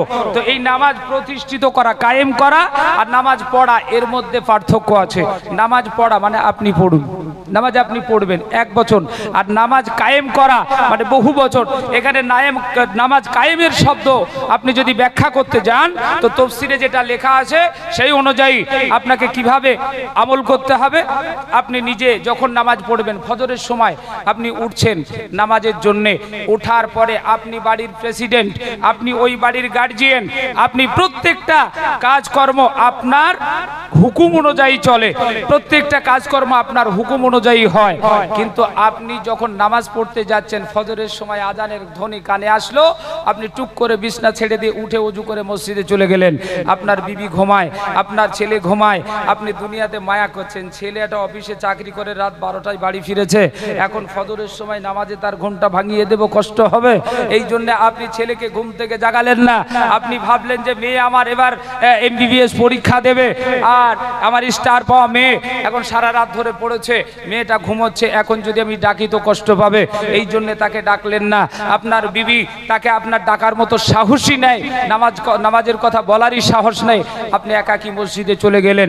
ভাই বাবজি আমার, সোনার লালেরা, তার ভালো আপনি চেয়েছেন না খারাপ চেয়েছেন? আপনারা বলুন। খারাপ চেয়েছেন। কেন? আল্লাহ তাবারক ওয়া তাআলা আপনাকে ডিউটি দিয়েছেন কি, আপনি যখন ফজরের নামাজের জন্য আজানের ধ্বনি কানে শুনে নামাজের জন্য মসজিদের দিকে ছুটবেন, ওই সময় সর্বপ্রথম আপনার ডিউটি হলো, কাজ হলো, আপনি তাদের দরজা খটখট করুন আর তাদেরকে বলুন, বেটা নামাজের সময় হয়ে গেছে, উঠে পড়ো, এটা ঘুমানোর সময় নয়, এটা ওঠো, এটা নামাজের সময়, চলো আমার সঙ্গে নামাজ পড়তে চলো। বেটিকে ডাক দেন, বেটিকে ডেকে বলেন, বেটি সারা সারা রাত যা ঘুমিয়েছো ঘুমিয়েছো, এখন নামাজের সময় ওঠো, তোমরা নামাজ পড়তে শুরু করো। বিবিকে ডাকুন, বিবি রে তুমি নামাজ পড়ো। আজ আমরা দেখতে পাই আমাদের সমাজে অকারণে বিবিকে ডিভোর্স করে দেয়, তালাক দিয়ে দেয় অকারণে, যেটা কোনো কারণই না, কিন্তু বিশেষ যে কারণে বিবিকে তালাক দেওয়া যায় এরকম ধরনের কারণে আমরা তালাক দিই না। কেন?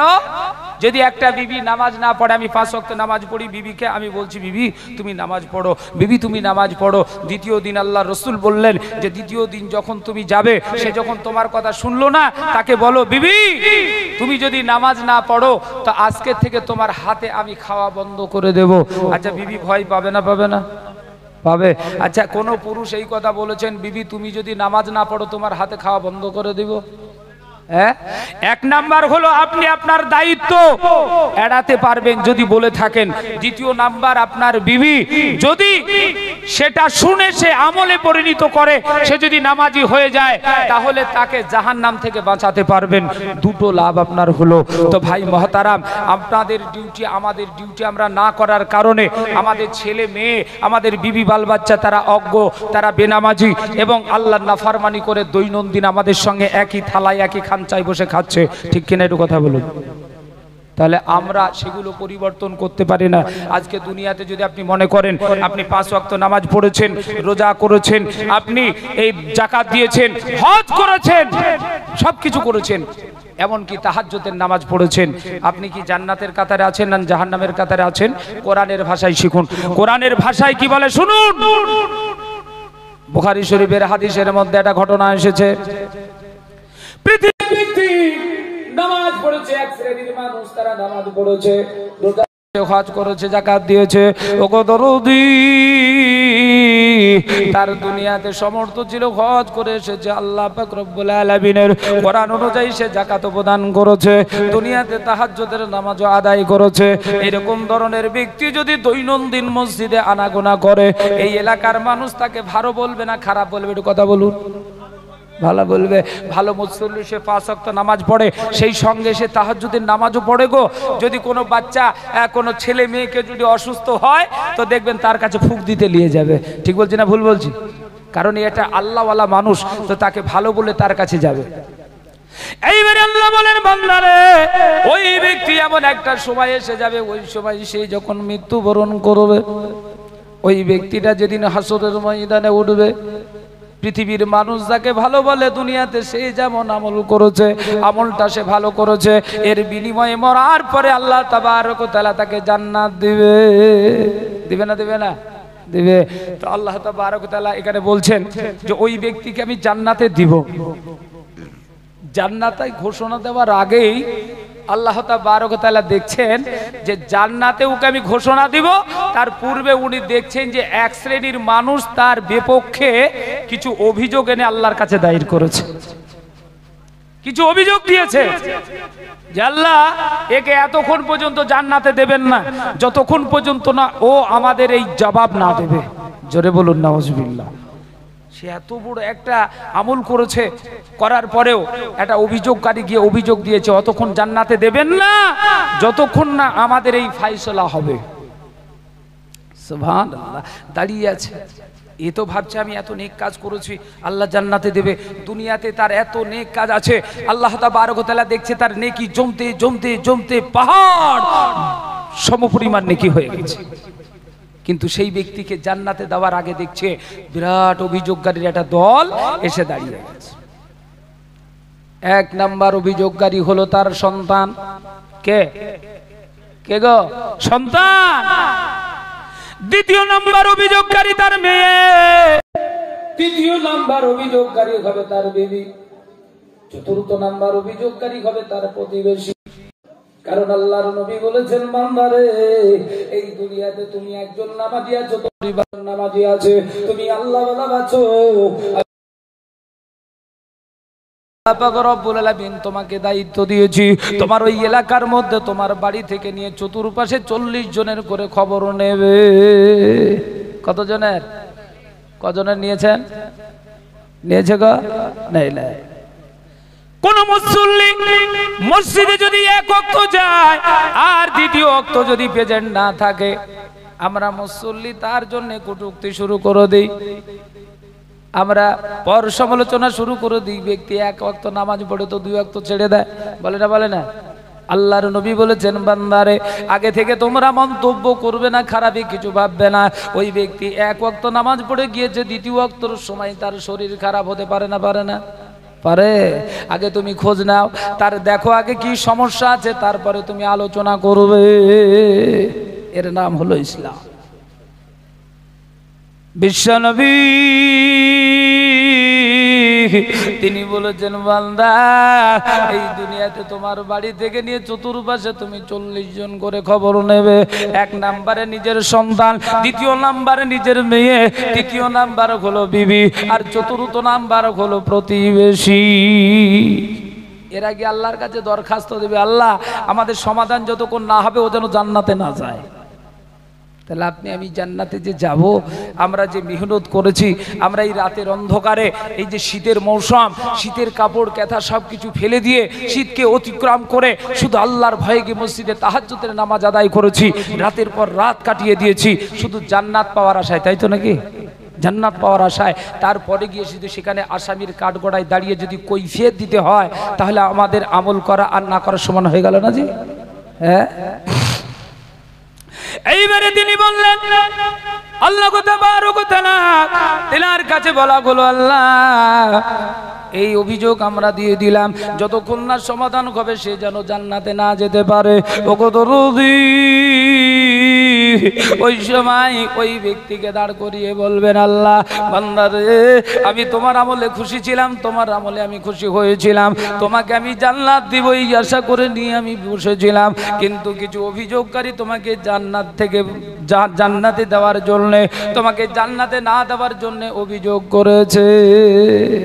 বলে কি অভিযোগ? ওই সময় ছেলে অভিযোগ করেছে, আল্লাহ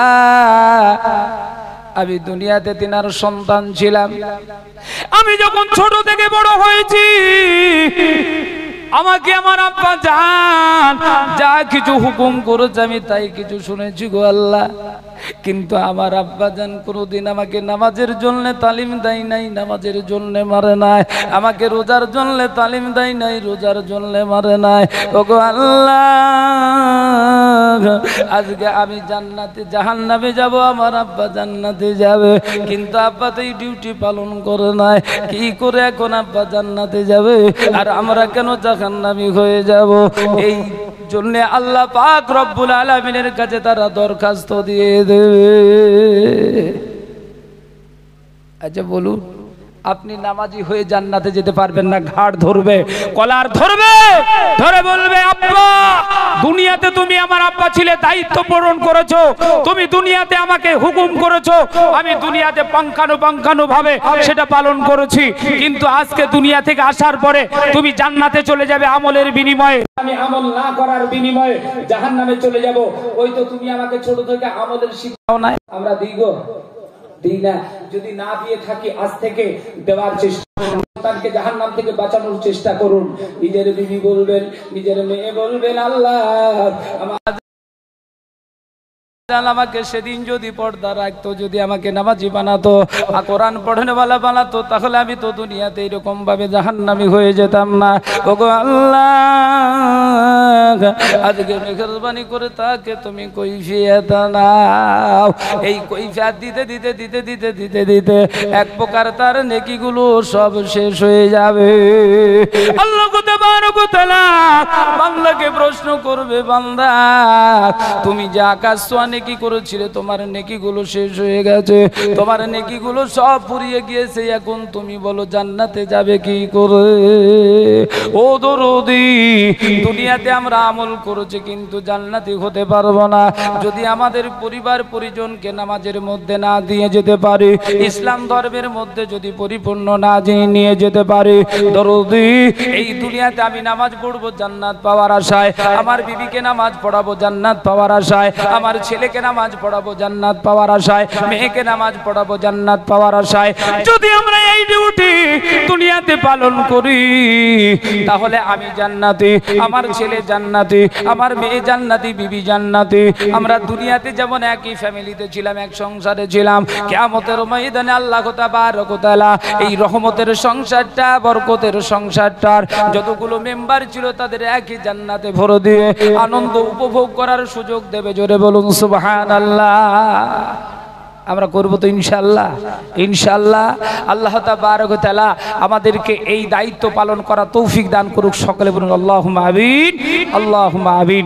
তো ভাই মুহতারাম, আল্লাহ তাবারক ওয়া তাআলা আমাদেরকে বলেছেন আমল নিয়ে যেতে। আমি সেই কথা বলতেই এই ঘটনা টানছি।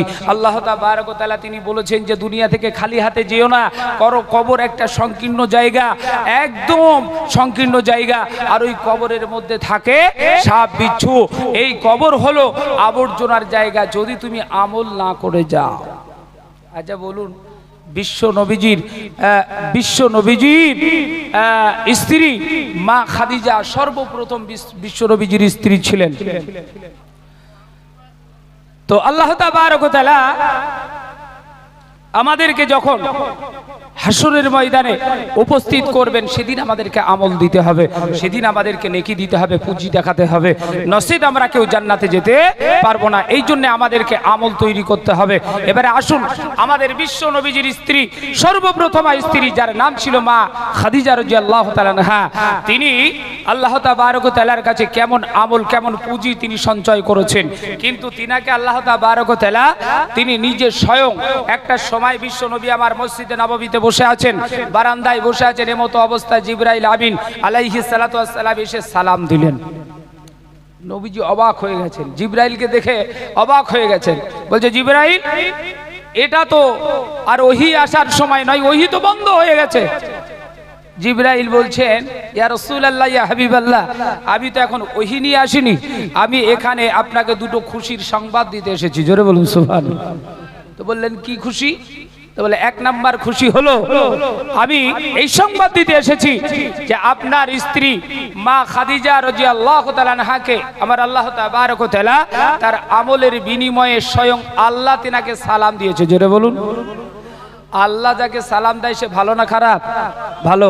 আল্লাহ তাবারক ওয়া তাআলার ফেরেশতা জিবরাইল আমিন আলাইহিস সালাতু ওয়াস সালাম তিনি দ্বিতীয়বার বললেন, ইয়া রাসূলুল্লাহ, আর একটা খুশির সংবাদ হলো আপনার বিবি খাদিজাকে আল্লাহ তাবারক ওয়া তাআলা দুনিয়াতে বেঁচে থাকা কালীনই জান্নাতি সার্টিফিকেট দিয়েছেন। জোরে বলুন সুবহানাল্লাহ। আচ্ছা বলুন, দুনিয়াতে বেঁচে থাকতে জান্নাতি সার্টিফিকেট বহু মানুষ পেয়েছেন, তার মধ্যে আল্লাহ তাবারক ওয়া তাআলা নবী স্ত্রী মা খাদিজা রাদিয়াল্লাহু তাআলা আনহা তিনি পেয়েছেন। তো বিশ্ব নবীজির কৌতূহল হলো, জিবরাইলকে বললেন, হে জিবরাইল, বলুন আপনি যে আমার বিবিকে এত সুন্দর উপহার আল্লাহ দিলেন কিসের কারণে? আমি এটা তো বুঝতে পারলাম না। বিশ্ব নবী আমার তিনি উপলব্ধি করেছেন, জানেন, তারপরে প্রশ্ন করলেন। জিবরাইল আমিন আলাইহিস সালাতু ওয়াস সালাম বললেন, নবী গো, আমি যে কথাটা আপনাকে বললাম এই কথা অনুযায়ী আমি আল্লাহ পাক রব্বুল ইজ্জত আলামিনের ফেরেশতা আপনাকে কথাটা পরিষ্কার করে দিই, মা খাদিজার কোনো বিষয় আপনাকে আলোচনা করাটা কম হয়ে যাবে। ওগো নবী,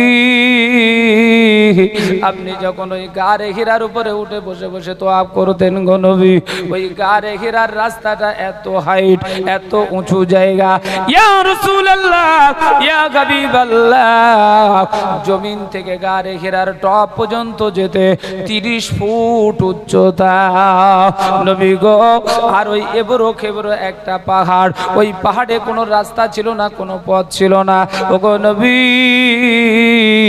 আপনি সেখানে গিয়েছেন কোনো সময় 1 সপ্তাহ, কোনো সময় 10 দিন, কোনো সময় আপনি 15 দিন কাটিয়ে দিয়েছেন নবী।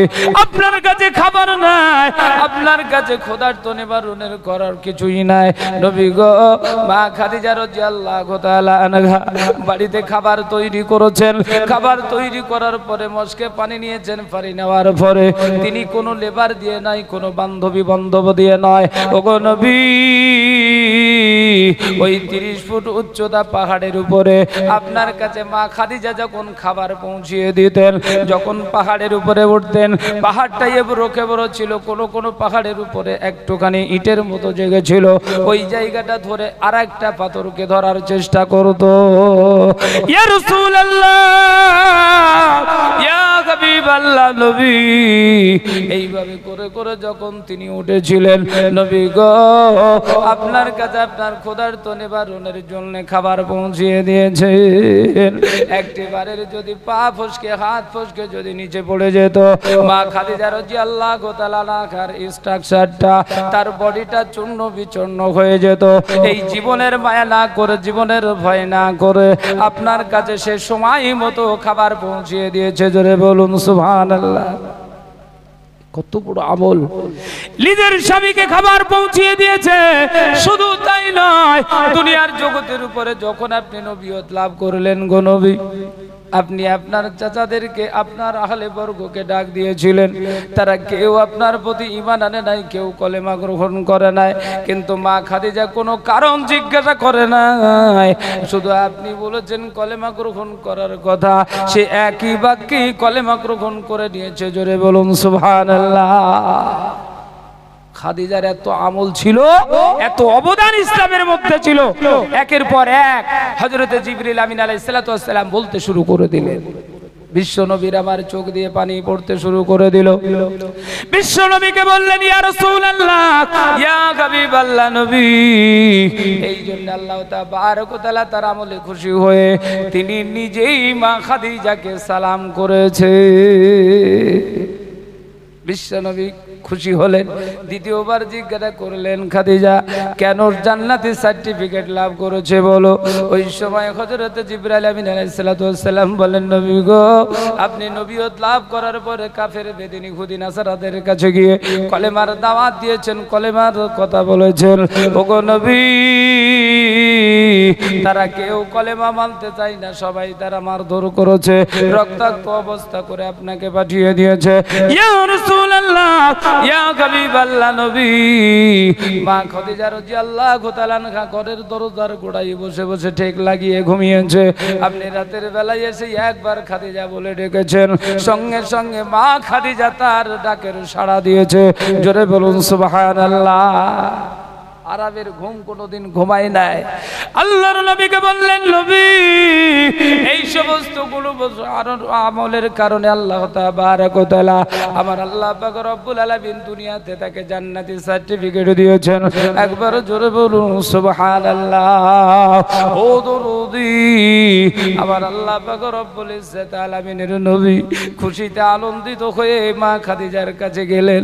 মা খাদিজার কাছে আনন্দের কথা যখন গিয়ে বললেন, মা খাদিজার কাছে গিয়ে বললেন, খাদিজা, তোমাকে মহান আল্লাহ পাক রব্বুল আলামিন সালাম করেছেন, আর এই দুনিয়াতে আল্লাহ তোমাকে জান্নাতি সার্টিফিকেট দিয়েছে।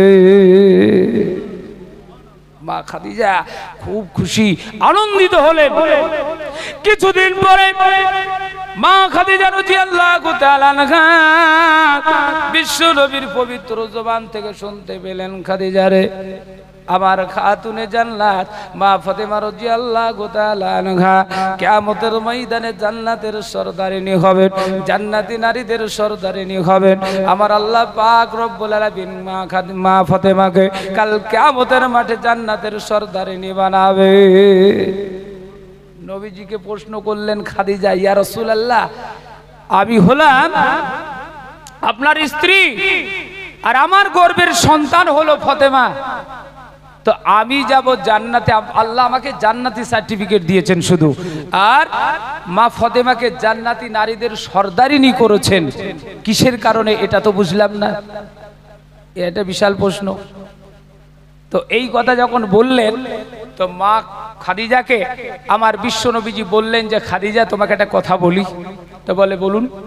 বলে, খাদিজা, তোমার প্রথম জীবনীটা তুমি একটু ভাবো। তুমি ছিলে রাজকন্যা, বড় লোকের সন্তান, এবং তুমি ছিলেন একজন ব্যবসায়ী। তুমি দুনিয়াতে ব্যবসা বাণিজ্যের জন্য বিভিন্ন রাষ্ট্রে গিয়েছো, বিভিন্ন মানুষের সঙ্গে কথা বলেছো, বিভিন্ন মানুষ তোমার আকার ইঙ্গিত জানে, তোমার ভয়েস জানে, এবং তারা সমস্ত কিছু তোমার উপলব্ধি করতে পেরেছে। কিন্তু মা ফাতেমা রাদিয়াল্লাহু তাআলা আনহা যখন জন্মিয়েছে তখন থেকে আজ পর্যন্ত মা ফাতেমা রাদিয়াল্লাহু তাআলা আনহার শরীর বদন, তার কথা, তার ভাষা এখনো পর্যন্ত বেগানা কোনো পুরুষ জানে না। জোরে বলুন সুবহানাল্লাহ। তিনি পর্দায় আছেন, আল্লাহর হুকুমের গোলামি করেন এবং বিশ্ব নবীজিকে তিনি মহব্বত করেন, ভালোবাসেন। এই জন্য আল্লাহ তাবারক ওয়া তাআলা মরণের পরে তাকে প্রত্যেকটা জান্নাতি নারীদের সর্দারিনী বানাবেন। একবার জোরে বলুন সুবহানাল্লাহ। তাহলে এখানে বোঝা গেল পর্দার একটা বিরাট মূল্য আছে, বিরাট মূল্য।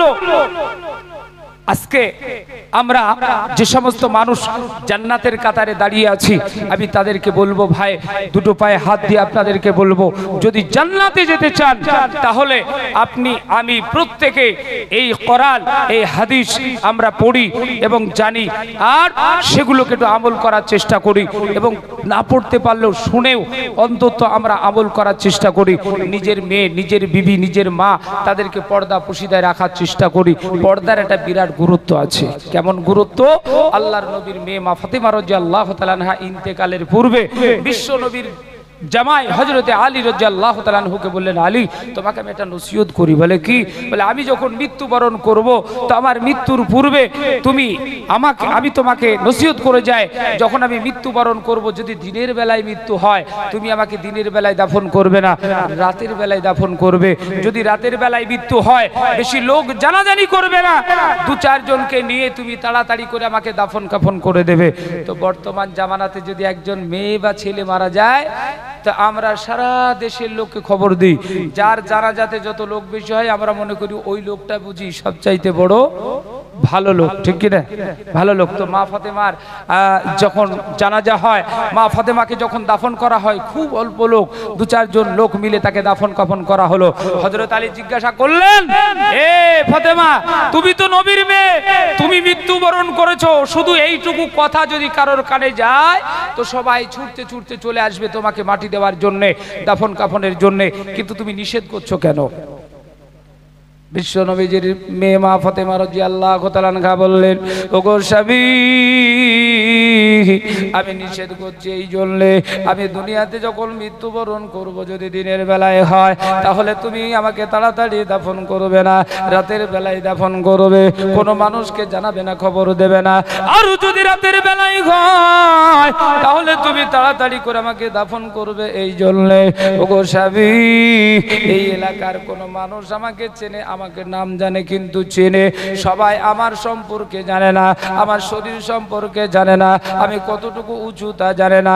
ওগো স্বামী, যখন আমার খবর পেয়ে যাবে, সবাই যখন আসবে, তারা আমাকে দেখবে আমি কতটা উঁচু, কতটা মোটা, কতটা আমার কেমন চেহারা, তারা দেখবে, আর তারা বাড়ি গিয়ে সব বলা বলি করবে, আমার এই দুনিয়াতে পর্দা আর বেগরমতে হবে।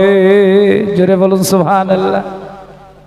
আমি কাউকে দেখাতে চাই না, মৃত্যু পর্যন্ত পর্দার তিনি আমল করে গেছেন এবং পর্দার কথা স্মরণ করে গেছেন যে আমি মৃত্যু পর্যন্ত পর্দা করতে চাই, আমার শরীর বদন কেউ যেন দেখে চর্চা না করে, কেউ যেন আমল না করে। এইবারে তিনাকে নিয়ে যাওয়া হলো কবরের ভিতরে। নামানোর সময় আবু যার গিফারি রাদিয়াল্লাহু তাআলা আনহু তিনি কবরের ভিতরে নামলেন। হাদিস পাকের মধ্যে এসেছে, ওই কবরের মধ্যে নেমে আবু যার গিফারি কবরকে প্রশ্ন করলেন, কবর রে, আজকে দুনিয়ার জগৎ থেকে এমন একজন ব্যক্তি বিদায় নিয়েছে, ওরে কবর, আজকে তোর ভিতরে তাকে রাখা হবে, খবরদার তার সঙ্গে কোনো বেয়াদবি করিস না। এই দুনিয়ার জগতের উপরে খাতুনে জান্নাত মা ফাতেমা রাদিয়াল্লাহু তাআলা আনহা, তার সঙ্গে তুই খবরদার বেয়াদবি করিস না। কবর কোনো উত্তর করে না। এমন সময় বলেন, ও কবরের মাটি, তোর ভিতরে আজ কাকে রাখা হবে জানিস? এই দুনিয়াতে যারা যাকে আল্লাহ পাক রব্বুল আলামিন কাফেরদের জন্য বাঘ বানিয়েছেন, যার নাম হলো হযরতে আলী রাদিয়াল্লাহু তাআলা আনহু। ওই হযরতে আলী রাদিয়াল্লাহু তাআলা আনহুর বিবি খাতুনে জান্নাত মা ফাতেমা রাদিয়াল্লাহু তাআলা আনহা ইন্তেকাল করেছে, তাকে আজ তোর ভিতরে রাখা হবে, খবরদার তার সঙ্গে তুই বেয়াদবি করিস না। ওগো দরুদি, কবর কোনো উত্তর দিল না। তৃতীয়বার বলা হলো, কবরের মাটি রে, এই দুনিয়ার জগতের উপরে যিনি বিশ্ব নবী জনাবে মুহাম্মদ রাসূলুল্লাহ, যাকে সৃষ্টি না করলে দুনিয়া আল্লাহ সৃষ্টি করতেন না, বানাতেন না, ওই নবীর মেয়ে মা ফাতেমা রাদিয়াল্লাহু তাআলা আনহা ইন্তেকাল করেছে, তাকে আজ তোর ভিতরে রাখা হবে, তুই খবরদার বেয়াদবি করিস না। সর্বশেষ কবর থেকে আওয়াজ উঠে এলো, ও আবু জার, এই দুনিয়ার জগতের উপরে কে খাতুনে জান্নাত, কে আলীর বিবি, কে নবীর মেয়ে, এটা আমি চিনি না। আমি চিনি শুধু মা ফাতেমা রাদিয়াল্লাহু তাআলা আনহার আমল। এই দুনিয়াতে সে যদি আমল করে আসে, তার যদি আমল থাকে, আমি আমলের বিনিময়ে যদি দেখি তার আমল থাকে, আমি তার একটা লোমের ক্ষতি পর্যন্ত করব না, একটা লোমে তার আঘাত করব না। আমি কবর তাকে এত সুন্দর ব্যবহার করব, দুনিয়ার কোন মানুষ তার সঙ্গে করে নাই। জোরে বলুন সুবহানাল্লাহ। আমল দরকার, মা ফাতেমারও আমল ছিল, কিন্তু তবুও কবরের মাটি আরো সতর্ক করে দিলেন যে আমল দরকার। দুনিয়ার মানুষ, আমরা দুনিয়া থেকে যাব, আমাদের বিবি, আমাদের সন্তান, আমাদের ছেলে, আমাদের মেয়ে, তাদেরকে দুনিয়া থেকে আমল নিয়ে যাওয়ার জন্য নসিহত করব। আমি নিজে আমল নিয়ে যাব, আমার সন্তান, আমার সন্ততি, তাদেরকে আমল নিয়ে যাওয়ার জন্য বলবো। ও দরুদি মুসলমান, কেমন ধরনের আমল ছিল জানেন? বিশ্ব নবী রাসূলুল্লাহ সাল্লাল্লাহু আলাইহি ওয়াসাল্লামের মেয়ে মা ফাতেমা রাদিয়াল্লাহু তাআলা আনহা ওই মক্কা মুকাররমার ভিতরে এমন একটা ছেলের সঙ্গে তার বিবাহ দিয়েছিলেন, এমন একটা দরিদ্র ছেলে, আল্লাহ তাবারক ওয়া তাআলা এত দরিদ্রতাকে বানিয়েছিলেন, হযরতে আলী রাদিয়াল্লাহু তাআলা আনহু জীবনেও কল্পনা করতে পারেননি ওই মা ফাতেমার সঙ্গে হযরত আলীর বিবাহ হবে। যখন বিবাহের পায়গাম আসতে শুরু করে দিল, আমার বিশ্ব নবীজি প্রত্যেকটা পায়গাম ফেরত দিয়ে দেয়, গ্রহণ করে না, অ্যাকসেপ্ট করে না। এমতো অবস্থায় বিশ্ব নবীজি এইভাবে করে যখন থমকে গেলেন, বসে গেলেন, কিছুদিন পর হযরতে উমর ফারুক রাদিয়াল্লাহু তাআলা আনহু হযরতে আলীকে গিয়ে বললেন, আলী রে, তুমি আমার সঙ্গে চলো, বিশ্ব নবীকে গিয়ে একবার বিয়ের পায়গামটা দিয়ে দাও। দেখো আমার বিশ্ব নবীজি সবাইকে, এই দুনিয়ার জগতে যত মানুষ, যার যত ছেলে, যত অর্থ সম্পদওয়ালা ছেলে, ধনাঢ্য ব্যক্তি যারা এই দুনিয়াতে বিয়ের পায়গাম দিয়েছিল, প্রত্যেকটা বিয়ের পায়গাম তিনি প্রত্যাখ্যান করেছেন, সবাইকে ফেরত দিয়েছেন। কিন্তু একটি বার তুমি চলো, আমার মনে হয় তোমার এই প্রস্তাবটা আমার বিশ্ব নবী গ্রহণ করতে পারে। হযরত আলী বলছে, দুট আশ্চর্য কথা বলো তুমি, আমার কোন রকম কিছুই নেই, আমি অর্থহীন মানুষ, এমন কি মোহরানার টাকা দেব এটাও আমার কাছে নেই, কি করে আমার সঙ্গে বিয়ে দেবে, এই আশা আমি কি করে করতে পারি? ভাবনা চিন্তা করছেন। ইতিমধ্যে হযরতে উমর ফারুক রাদিয়াল্লাহু তাআলা আনহু বললেন, তুমি আমার সঙ্গে চলোই না। তা আলী বলছে, দেখো ভাই, আমার খুব লজ্জা করছে এবং আমার খুব ভয় হচ্ছে। বলে কেন?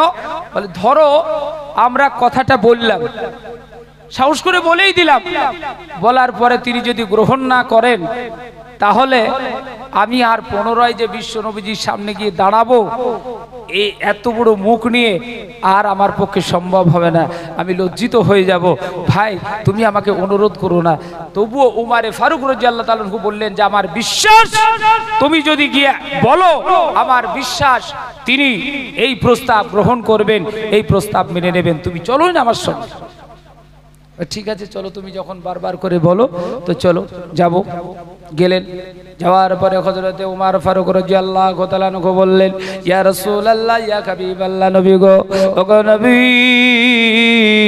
আমি এসেছি আপনার কাছে একটা কথা বলার জন্য, একটা প্রস্তাব নিয়ে। বলে কি?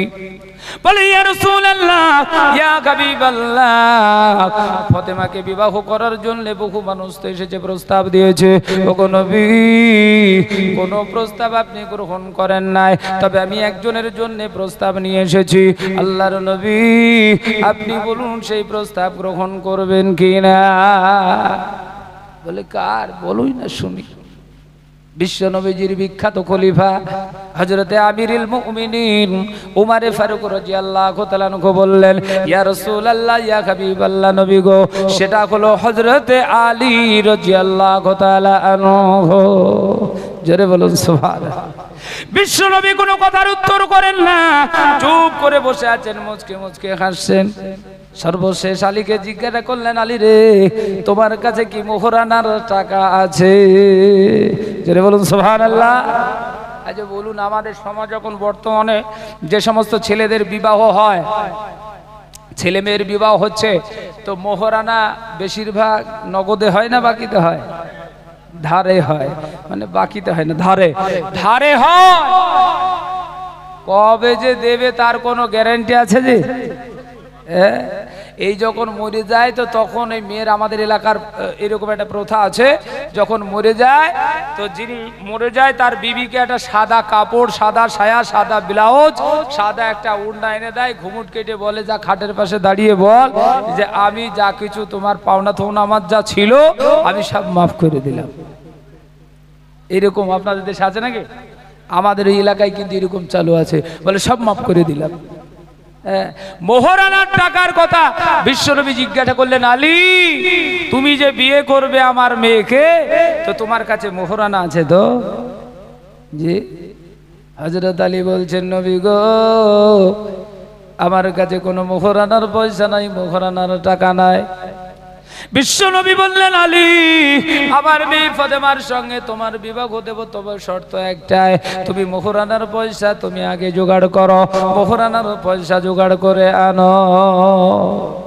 হযরত আলী বড় টেনশনে পড়ে গেলেন।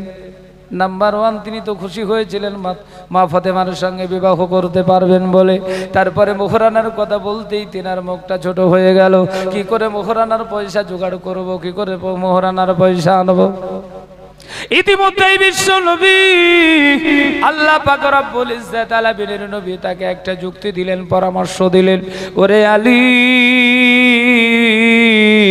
তোমার গায়ে যে পোশাকটা আছে, তোমার গায়ে যে ইউনিফর্মটা আছে, যে যুদ্ধের পোশাকটা আছে, আলী রে, এই পোশাকটা তুমি বিক্রয় করে দাও। এই পোশাকটা বিক্রয় করে দিয়ে তুমি মোহরানার পয়সা আনো। মোহরানা ছাড়া আমার মেয়ে ফাতেমার সঙ্গে বিয়ে দেব না। জেনে বলুন সুবহানাল্লাহ। আর বর্তমান জামানাতে আমরা নবীর উম্মত বলে দাবি করি, অথচ আমাদের যত মোহরানা সব বাকি, সব বাকি। আর যখন মারা যায় তখন আমরা গিয়ে বিসমিল্লাহি ওয়া আলা মিল্লাতি রসুল্লাহ দলভুক্ত করে মাটি দিয়ে দিই। যা মোহরানা দেওয়ার দরকার নেই, তুই যা নবীর দলভুক্ত হয়ে গিয়ে কবরে শুয়ে জান্নাতে বাস করবে। এ কথা বলি না, বলি না, বলি তো ভাই মহাতারাম। আমরা যে জান্নাতে যাব, তার কি কি গুণ আমাদের ভিতরে আছে, কোন গুণটা নিয়ে আমরা জান্নাতে যাব, আমরা নিজেরা একটু বিবেক করি। উনি বললেন, জান্নাতে তোমাকে আমি বিয়ে দিতে পারি, কিন্তু তোমার মোহরানা শোধ করতে হবে যে কোনো প্রকারে। তো তুমি যাও, তোমার গায়ের যে ইউনিফর্মটা আছে এটা তুমি বিক্রয় করে অর্থ নিয়ে এসো, তারপরে তোমাকে আমি মোহরানা পরিশোধ করি, আমার মেয়ের সঙ্গে তোমার বিবাহ দিয়ে দেব। হযরত আলী ছুট দিলেন, খুশির একবারে খুশির আবির্ভাব হলো। ছুট দিলেন, মা ফাতেমার সঙ্গে বিয়ে করবেন, নবীর জামাই হবেন। তিনি ছুট দিয়েছেন, দৌড়াতে দৌড়াতে যাচ্ছেন, হঠাৎ করে হযরত ওসমান গনি রাদিয়াল্লাহু তাআলা আনহুর সঙ্গে দেখা। ওসমান জিজ্ঞাসা করে, আলী, দৌড়াও কেন, কি ব্যাপার? বলে, আমি বিশ্ব নবীজির মেয়ে মা ফাতেমার সঙ্গে বিবাহ করব, তো আমার মোহরানার টাকা নাই। নবীজি পারমিশন দিয়েছেন আমার এই শরীরের ইউনিফর্মটা বিক্রয় করে আমি অর্থ নিয়ে গিয়ে মা ফাতেমার মোহরানা দিয়ে তার সঙ্গে আমি বিবাহ করব। বলে, তাই নাকি? বলে, হ্যাঁ। বিশ্ব নবীজির জামাই দুটো মেয়েকে বিবাহ করেছিলেন হযরতে ওসমান গনি রাদিয়াল্লাহু তাআলা আনহু। এই জন্য তিনাকে জিন্নুরাইন বলা হয়। জিন্নুরাইন ওসমান গনি রাদিয়াল্লাহু তাআলা আনহু বলা হয়। দুটো নূরের অংশীদারি, এই জন্য জিন্নুরাইন বলা হয়। হযরত ওসমান গনি দেখলেন হযরত আলী গরিব মানুষ, ওসমান গনি বিরাট ধনাঢ্য ব্যক্তি, তো তিনি হিংসা করতে পারতেন। দেখবেন আমাদের বর্তমানে যদি কেউ বড় জামাই হয় তো শ্বশুরের অর্ধেক মডলই বড় জামাই করে নাকি? জামাইকে জিজ্ঞাসা না করে শ্বশুর কোনো সিদ্ধান্ত নেয় না।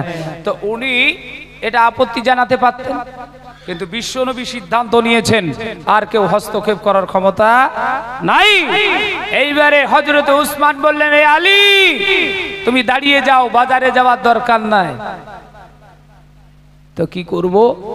হযরত উসমান বললেন, তুমি পোশাকটা খোলো। পোশাকটা খোলা হলো, হওয়ার পরে উসমান গনি রাদিয়াল্লাহু তাআলা আনহু ওই পোশাকটা ন্যায্য মূল্য দিয়ে কিনে নিলেন। কিনে নিয়ে আলীকে বললেন, আলী তুমি যাও, মা ফাতেমা রাদিয়াল্লাহু তাআলা আনহার সঙ্গে বিবাহ করার জন্য তুমি রওনা হয়ে যাও। হযরত আলী পয়সা পাওয়ার পরে বড় আনন্দিত হলেন, খুশির সঙ্গে দৌড় দেবেন, যাবেন। এমতো অবস্থায় হযরত উসমান গনি রাদিয়াল্লাহু তাআলা আনহু বলছেন, ওরে আলী তুমি একটুখানি দাঁড়িয়ে যাও। আলী চিন্তিত হলেন, কি ব্যাপার, পয়সা দেয়া হয়ে গেল, আবার দাঁড়াতে বলে কেন?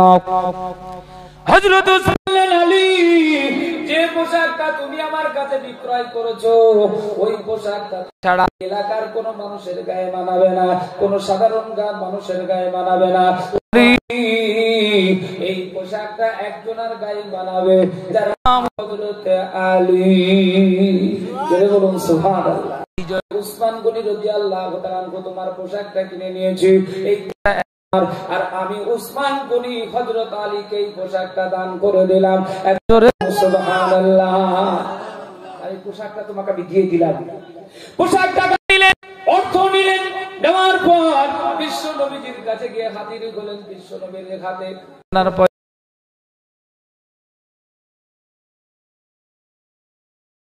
পয়সা দিয়ে দিলেন। বিশ্বনবী তার শরীরের দিকে তাকিয়ে বলছেন, আলী রে তুমি তো পোশাক বিক্রয় করো নাই, কিন্তু তুমি আমার হাতে যে দিরহামগুলো দিয়েছো, পয়সাগুলো দিয়েছো, এগুলো তুমি কোথায় পেলে? বলে, নবী আমি পোশাকটা বিক্রয় করে দিয়েছিলাম, আমার ইউনিফর্ম বিক্রি করে দিয়েছিলাম। বলে কেমন করে? বলে আমি ইউনিফর্ম বিক্রি করার জন্য যখন বাজারে যাচ্ছিলাম, জিন্নুরাইন হযরত উসমান গনির সঙ্গে আমার দেখা। হযরত উসমান এই পোশাকটা তিনি কিনে নিলেন, নেওয়ার পরে আমাকে অর্থগুলো দিয়ে দিলেন। অর্থ দেওয়ার পরে আমাকে আবার এই পোশাকটা তিনি দান করে দিয়েছেন। বিশ্ব নবী আমার মুখকে হাসি দিয়ে বললেন, যাও কয়েকজন সাহাবাকে ডাক দাও। কয়েকজন সাহাবাকে ডাকা হলো। বিশ্ব নবী ওই কয়েকজন সাহাবাকে নিয়ে কিছু ওলিমা করে আমার বিশ্ব নবীর মেয়ের সঙ্গে, ফাতেমার সঙ্গে হযরত আলীর বিবাহ দিয়ে দিলেন। জোরে বলুন সুবহানাল্লাহ। ও দরদি মুসলমান, আমরা জান্নাতের কাতারে দাঁড়িয়ে আছি, কিন্তু জান্নাতে যে যাব তার আশ্বাসটা কোথায়? বর্তমানে যদি আমরা ছেলের বিয়ে দিই, বাড়িতে বসিয়ে তাদের সঙ্গে কন্টাক্ট করি, কত টাকা নেব, কত টাকা পণ দেবে, কি কি জিনিস দেবে, আর আমরা তার সঙ্গে কন্টাক্ট করি। আমার গোষ্ঠী মোটা সোটা আছে, আমার অনেক আত্মীয় স্বজন আছে, 1 থেকে 150 200 বরযাত্রী নিতে হবে। বরযাত্রী বলেন তো, বরযাত্রী নিতে হবে। এ প্রথা আপনাদের আছে না নাই? আছে। 150-200 বরযাত্রী নিতে হবে। যদি না নেন তাহলে আমার পক্ষে আপনার মেয়ে আনার সম্ভাবনা। এই প্রথা আমাদের সমাজে চালু আছে। আমি আপনাদের কাছে দায়িত্ব নিয়ে বলি, যদি মেয়ের বাপ তার মেয়েকে বিবাহ দেওয়ার জন্য, মেয়ে ঘাড়ে থেকে নামানোর জন্য, কাঁধে থেকে নামানোর জন্য, আই বড় নামটা ঘোচানোর জন্য, আপনার হাতে তুলে দেওয়ার জন্য, আপনার সন্তানের হাতে তুলে দেওয়ার জন্য তার জমি যতটুকু ছিল ততটুকু বিক্রি করে দেয়। অনেকের সোনা গহনা গয়নাগাটি যা ছিল বিক্রয় করে দিয়ে আপনার কথা রাখার জন্য সে তার বন্দোবস্ত করে। ঠিক কিনা? করে করে মেয়ের বিয়ে দিতে হবে, এই জন্য করে। আল্লাহর নবী বলেছেন, তিনি একজন বিশ্ব নবী। যদি এটা সমাজে জায়েজ হতো, কোরআন মাফিক যদি সেটা জায়েজ করা হতো, আল্লাহ যদি রাজি থাকতেন, বিশ্ব নবী যদি রাজি থাকতেন, তাহলে বিশ্ব নবীজির সাহাবার কোনো অভাব ছিল না। মা ফাতেমার বিয়ে মানে বিরাট বড় একটা অনুষ্ঠান হতো। সারা এলাকার মানুষ, মক্কা মুকাররমা, মদিনা মনোয়ারার মানুষ সবাই মিলে গিয়ে সেখানে উৎসাহ করত। কত না কত না, কয়েকজন সাহাবা ডেকে সামান্য কিছু ওলিমা দিয়ে বিবাহ দিয়ে দিলেন। সুন্নতি তরিকা ইনশাআল্লাহ বিবাহ দিয়ে দিলেন।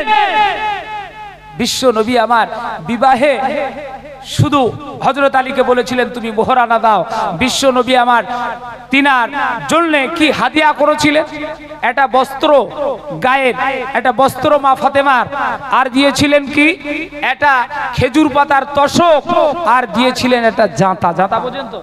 জাঁতা অনেক জায়গায় চাকি বলে, আমাদের দিকে জাঁতাই বলে। জাঁতা যেটা আটা পিসা হতো, আগে গম পিসা হতো, আটা বার করা হতো, একে জাঁতা বলা হয়, পাথরের তৈরি। এই জাঁতা, এই তিনটে জিনিস তিনি উপহার দিয়েছিলেন মা ফাতেমার বিবাহতে। আর আমরা মুসলমান আজকে যখন ছেলের বিয়ে দিই, আমরা একদম মানে ছেলেকে রেডি করে রেখেছি। ছেলে তো নয়, আমরা একটা যদি আমরা এখন একটা নোংরা ভাষা বলি, তাহলে ছেলেকে আমরা হিসাব অনুযায়ী মানে আল্লাহর খোদাই খাসি বলা হয়, আমাদের এলাকায় খোদাই খাসি বা পাঁটা বলে। তো এইরকম ধরে তৈরি করেছি, যত বড় হবে তত দাম বাড়বে। তো এইরকম ছেলে যত শিক্ষিত হবে তার মূল্য তত বাড়বে। যদি সার্ভিসম্যান হয় তো তার মূল্য আরো বেড়ে গেল। জি বেড়ে গেল। আরে সার্ভিসম্যান হয়েছে, সে ইনকামই হয়েছে, তো এই কথা বলে না যে আমি সার্ভিসম্যান, আমি সার্ভিস করেছি, ইনকাম করেছি, আমার পয়সা কড়ির দরকার নেই। তো এ সার্ভিস করেছে, এর আরো অভাব বেশি লেগেছে, এর টাকা পয়সা আরো বেশি দরকার। জি হ্যাঁ, আল্লাহ তাবারক ওয়া তাআলা বলেছেন, বান্দা তুমি যে জান্নাতের কাতায় দাঁড়িয়ে আছো, তুমি যে জান্নাতে যাবে, কোন আমলের বিনিময়ে জান্নাতে যাবে? তুমি পৃথিবীতে যতগুলো কাজ করেছো সবই নোংরা কাজ, সবই খারাপ কাজ। তোমাকে জান্নাতে নিয়ে যাবে এমন কি আমল আছে? বিশ্ব নবীজির মেয়ে মা ফাতেমা রাদিয়াল্লাহু তাআলা আনহা বিয়ে করেই শ্বশুর বাড়ি যাননি। কিছুদিন আল্লাহ পাক রব্বুল আলামিনের নবীর বাড়িতে ছিলেন। এমতো অবস্থায় যখন বিশ্ব নবী আমার মা ফাতেমাকে শ্বশুর বাড়িতে পাঠালেন, হযরত আলীর বাড়িতে পাঠালেন, বিশ্ব নবী আমার তিনাকে গায়ের বস্ত্রটা দিলেন আর তোশকটা দিলেন, আর বিশ্ব নবীজি জাতাটাকে কাঁধে করে নিয়ে মা ফাতেমা রাদিয়াল্লাহু তাআলা আনহার বাড়িতে পৌঁছিয়ে দিলেন। জোরে বলুন সুবহানাল্লাহ। ফাতেমা বললেন, আব্বা এত কষ্ট করে জাতাটা কেন বহন করছেন? সাহাবারা তো কত আছে। বলে, মা রে, আমি কেন এই জাতাটা কাঁধে নিয়েছি তুই কি জানিস? তুই স্বামীর বাড়িতে যাবি আর আমার কথাটা মনে মনে চিন্তা করবে। আমার আব্বা জান বহন করে নিয়ে সে জাতাটা আমার বাড়ি পৌঁছিয়ে দিয়েছে। এই জন্যে তুই যতই পরিশ্রম হোক না কেন, এই জাতা ঘুরিয়ে ঘুরিয়ে আটা তৈরি করে তুই আমার জামাইয়ের জন্য খাবার তৈরি করবি। জোরে বলুন সুবহানাল্লাহ। বিশ্ব নবী তিনি জাতাটা পৌঁছিয়ে দিলেন। মা ফাতেমা রাদিয়াল্লাহু তাআলা আনহা স্বামীর বাড়িতে কাজ করতেন, স্বামীর বাড়িতে তিনি জাতা ঘুরিয়ে ঘুরিয়ে আটা তৈরি করতেন। হাদিস পাকের মধ্যে এসেছে, মা ফাতেমা রাদিয়াল্লাহু তাআলা আনহা যখন সন্তান দুটো হয়েছিল, সন্তান হওয়ার পরে হযরতে হাসান, হযরতে হুসাইন দুই ভাই দুই দিক দিয়ে যখন স্তন পান করতেন, আর তিনি দরিদ্র মানুষ জাতা ঘুরিয়ে ঘুরিয়ে আটা তৈরি করতেন, আর সামনে কোরআন মাজিদ খুলে রাখতেন, একটা করে আয়াতে কারিমার অংশে বিশেষ তিনি দেখতেন, আর তিনি তেলাওয়াত করে করে কোরআন মুখস্থ করতেন। জোরে বলুন সুবহানাল্লাহ। ও দরুদি, আজকে আমাদের মা বোনেদের বাড়িতে কোনো কাজ নাই, বাড়িতে কোনো রকম কোনো সমস্যা নাই, কিন্তু মা বোনেরা কোরআন খোলার কোনো সময়ও না আছে নাকি? হ্যাঁ, বর্তমান জামানায় কোরআন পড়ার কোনো সময় নেই। রোজার মাসে এক শ্রেণীর মা বোন তারা খুব কোরআন পড়ে, রোজার মাসে 2-4 খতম করে দেয়। জি, রোজার মাস আসলে খোলে। আমি দেখেছি আমাদের এলাকায়, বিশেষ করে আমাদের এলাকাটায় দেখেছি এখনো কিছু মাটির বাড়ি আছে, তো যেসব এলাকাতে দেখেছি রোজার মাসের আগে যখন আসে তারা নতুন কোরআন কেনে, আর পুরাতন যেগুলো থাকে মৌলবীদের মাদ্রাসায় যারা কাজ করে তাদেরকে ডাকার বলে, হুজুর আমার বাড়িতে একটা কোরআন মাজিদ আছে নিয়ে যান না। একদম কোরআনটাকে ভিতরে খেয়ে একবারে ঝর্ণা বানিয়ে দিয়েছে ওই পোকাতে, বুঝলেন? তো ও একটা নতুন জুসদানি কিনা, জুসদানি বলে বুঝেন তো? তো এই জুসদানি কোরআন যেটা ভরা থাকে, এই জুসদানি কিনে তার মধ্যে সুন্দর করে ঢুকিয়ে আমরা মনে করছি নতুনই কোরআন গো। এবারে নিলাম, নেওয়ার পরে মাদ্রাসায় নিয়ে এসে খুলে দেখছি ঝরঝর ঝরঝর করে পৃষ্ঠা ঝরে পড়ে যাচ্ছে। কি ব্যাপার? খুলে দেখছি সব উই পোকায় খেয়ে নিয়েছে। কি যত্ন! জি, কি যত্ন! এইবারে আল্লাহর নবী বিশ্ব নবী আমার মা ফাতেমা রাদিয়াল্লাহু তাআলা আনহাকে যে ঘরের মধ্যে পাঠিয়ে দিলেন, সমস্ত ঘরটাই দরিদ্রতে ভরা। ওগো দরদি, একদিন 2 দিন কেটে যায়, একদিন 2 দিন, 1 মাস 2 মাস এইভাবে করে যখন কেটে যায়, বছরের পর বছর কেটে যায়, একদিন হঠাৎ করে বিশ্ব নবীজির মেয়ে মা ফাতেমা রাদিয়াল্লাহু তাআলা আনহা বিশ্ব নবীজির কাছে গিয়ে বললেন, ইয়া রাসূলুল্লাহ, ইয়া হাবিবাল্লাহ, ও বিশ্ব বিশ্ব নবী, আপনার কাছে কত দরিদ্র মানুষ নয়, কত বড় লোকের ছেলেরা এসেছিল, সম্পদশালী ছেলেরা এসেছিল, তারা বিয়ের পাইগাম দিয়েছিল, আপনি গ্রহণ করেননি। কিন্তু এমন একটা করে আমার বিবাহ দিয়েছেন নবী গো, ওই ঘরটা শুধু দরিদ্রতে ভরা। ওগো নবী, ওই ঘরটা পুরোপুরি দরিদ্রতে ভরা। নবী গো, আমার কাজ করতে করতে করতে করতে আমার শরীরের মধ্যে এনার্জি লেস হয়ে যায়, হারিয়ে যায়। ওগো নবী, আমি দুবেলা দুমুঠো ভালো শান্তি করে খেতে পারে নাই, কিন্তু এরম দরিদ্র ঘরে কেন তুমি আমার বিয়ে দিলে? বড় লোকের ছেলেরা বিয়ে করতে চেয়েছিল, তাদের ঘরে না দিয়ে দরিদ্র ঘরে কেন দিলে? বিশ্বনবী আমার বললেন, মারে যারা এসেছিল তারা দরিদ্র নয়, তারা অর্থ সম্পদওয়ালা, তাদের টাকার কোনো অভাব ছিল না, পয়সার কোনো অভাব ছিল না, তাদের গাড়ি বাড়ির অভাব ছিল না। ওরে বেটি, কিন্তু আমি একটা জিনিস লক্ষ্য করে দেখেছি, তাদের ভিতরে ঈমানের অভাব ছিল। জোরে বলুন সুবহানাল্লাহ। বর্তমান জামানাতে যদি ঈমান না থাকে বিয়ে দেওয়া যাবে, নামাজি না থাকে বিয়ে দেওয়া যাবে, কোরআন পড়া না থাকে বিয়ে দেওয়া যাবে, শুধু অর্থ থাকলে যাবে, যে অর্থ থাকলেই যাবে। আর নবীজির নিয়ম অনুসারে এই দুনিয়াতে আগে তুমি তার জাতপাত দেখো, সে কেমন, কোন জাতের মেয়ে, তাকে আগে দেখো। দ্বিতীয় নাম্বার তার চেহারা দেখো, আর তৃতীয় নাম্বার হলো এই দুনিয়াতে তার ধন সম্পদ আছে কিনা দেখো। চতুর্থ নাম্বার হলো তার ঈমান আছে কিনা দেখো। যদি এই তিনটে না থাকে, এক নাম্বার হচ্ছে বংশ বুনিয়াদ যদি ভালো না থাকে, যদি তার চেহারা ভালো না থাকে, যদি তার অর্থ না থাকে, যদি তার ঈমান থাকে, তার সঙ্গে বিয়ে দেওয়া যাবে, এটা নবীজি বলেছেন। আর বর্তমান জামানার মানুষ এখন ঈমান যদি না থাকে বিয়ে দেওয়া যাবে, যদি তার চেহারা না থাকে তো বিয়ে দেওয়া যাবে, যদি তার বংশ বুনিয়াদ খারাপ থাকে বিয়ে দেওয়া যাবে, শুধু অর্থ থাকলে হবে নাকি? তো এইরকম বর্তমান আমাদের পরিস্থিতি চলছে। অর্থের উপরে নির্ভর করে মেয়ে ভালো মন্দর বিচার করে না, অর্থ অনুযায়ী তার হাতে তুলে দেয়। তো ভাই মহতরম, আল্লাহ পাক রব্বুল আলামিনের নবী মা ফাতেমাকে বললেন, ফাতেমা রে, আমি তাদের অর্থ দেখি নাই, তাদের জায়গা জমি দেখি নাই, বংশ বুনিয়াদ দেখি নাই। ওরে ফাতেমা, আমি তাদের লক্ষ্য করেছি তাদের ঈমান নাই, কিন্তু আমি তোমার সঙ্গে যার বিবাহ দিয়েছি তার অর্থ নাই, জমি জায়গা নাই। ওগো মা, আমি শুধু একটা জিনিস দেখে দিয়েছি, তার ঈমানের বল আছে, তার ঈমানের জোশ আছে। আমি শুধু ঈমানের জোশ থেকে আমি তাকে জোশ করেছি, চয়েস করেছি। জোরে বলুন সুবহানাল্লাহ। ও দরদি মুসলমান, মা ফাতেমা রাদিয়াল্লাহু তাআলা আনহা এইভাবে করে স্বামীর বাড়িতে কাজ করেন, জাতার বাঁট ধরে এরকম করে ঘোরান, আর জাতা ঘুরিয়ে ঘুরিয়ে আটা তৈরি করেন। এক প্রকার এই ঘোরাতে ঘোরাতে তেনার হাতের উপরে একটা কড়া পড়ে গেছে, শক্ত হয়ে গেছে। আমরা কড়া পড়া বলি, এই যে গিট গিট গুলো আছে, এইগুলোতে কড়া পড়ে যায়, এগুলো শক্ত হয়ে যায়। মা ফাতেমার এইরকম ধরনের গিটের নিচে শক্ত হয়ে গেছে। এমতো অবস্থায় বিশ্ব নবী আমার কিছু দাসী পেয়েছেন, কাজের মেয়ে পেয়েছেন, সেগুলোকে বিতরণ করছেন। তো বিতরণ করছেন, এই খবরটা মা ফাতেমার কাছে পৌঁছিয়ে গেছে। মা ফাতেমা হযরত আলীকে বলছে, স্বামী আপনি একটু চলে যান, আমার আব্বাজান দেখেন আজকে সব কাজের মেয়ে বিতরণ করছেন, তো আপনি যান, আপনি গেলে নিশ্চয় আমার জন্য একটা কাজের মেয়ে আল্লাহর নবী আমার আব্বাজান নিশ্চয় নিয়োগ করে দেবেন, আপনি চলে যান। বড় আশা মেয়ে, আর মেয়ের ঘরে তো কেউ যদি বাপ যদি মোড়ল হয়, বাপ যদি নেতা হয়, নেতার কাছে কোনো জিনিস আসলে আগে নিজের ছেলে মেয়ের কথা ভাববে, ভাববে না? ভাববে না? ভাববে। তো উনি সেই আশা নিয়ে পাঠিয়ে দিলেন। স্বামী হযরত আলী যেতে চাইছিলেন না, তবুও তিনি গেলেন। যাওয়ার পর লাইনে দেখেন যে সব কাতারবদ্ধ হয়ে দাঁড়িয়ে আছে। বিশ্ব নবীজি একের পর এক দিতে দিতে চলে যাচ্ছেন।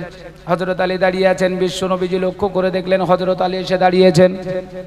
বিশ্ব নবীর মনে মনে হলো নিশ্চয় একটা দাসী সে নেবে, এই জন্য যে লাইনে হযরত আলী দাঁড়িয়েছেন ওই লাইনে না দিয়ে অপর লাইনে তিনি আবার দাসী বিতরণ করছে।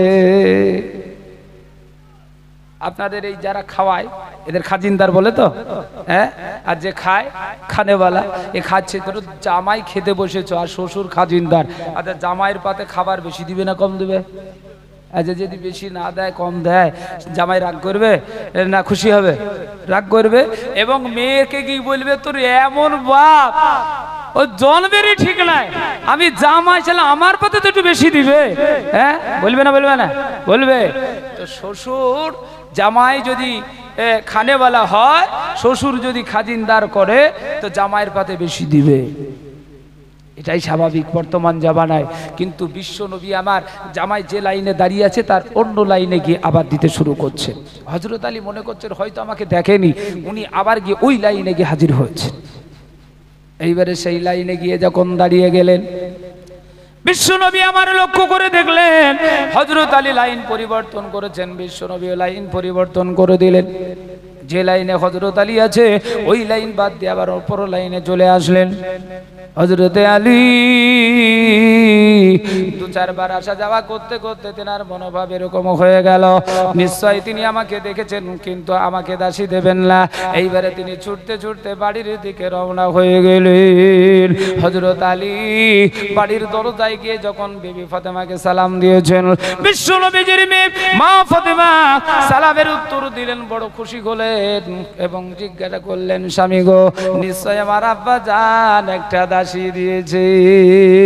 হযরত আলী বলেন, বিবি রে, আমাকে দাসী দেয় নাই, আমি দাসীর জন্য যখন দাঁড়ায় আমি দেখলাম একদিকে দাঁড়িয়ে আছি, অপর দিকে দিতে শুরু করলো। আমি মনে করলাম হয়তো আমাকে দেখতে পায় নাই। আমি যখন ওই দিকে যাই আবার তিনি অন্য দিকে শুরু করে দেয়। আমাকে তিনি দেখেছেন কিন্তু আমাকে দাসী দেয় নাই। এই কথা আলোচনা করছেন। বিশ্ব নবীজি তাড়াতাড়ি দাসীগুলো বিতরণ করে দিলেন। যাওয়ার পরে ছুটতে ছুটতে মা ফাতেমার বাড়ির দরজায় হাজির হলেন। গিয়ে দেখছেন মা ফাতেমা বসা, হযরত আলী বসা, দুইজনের মাঝখানে গিয়ে বিশ্ব নবীজি বসে পড়লেন। বিশ্ব নবী আমার মা ফাতেমাকে বললেন, ওরে ফাতেমা, আমি জানি তুমি একটা দাসীর জন্য আমাকে আমার কাছে হযরত আলীকে পাঠিয়েছিলে, কিন্তু আমি ইচ্ছা করেই তোমাকে দাসী দিই নাই। বলে, কেন আব্বা?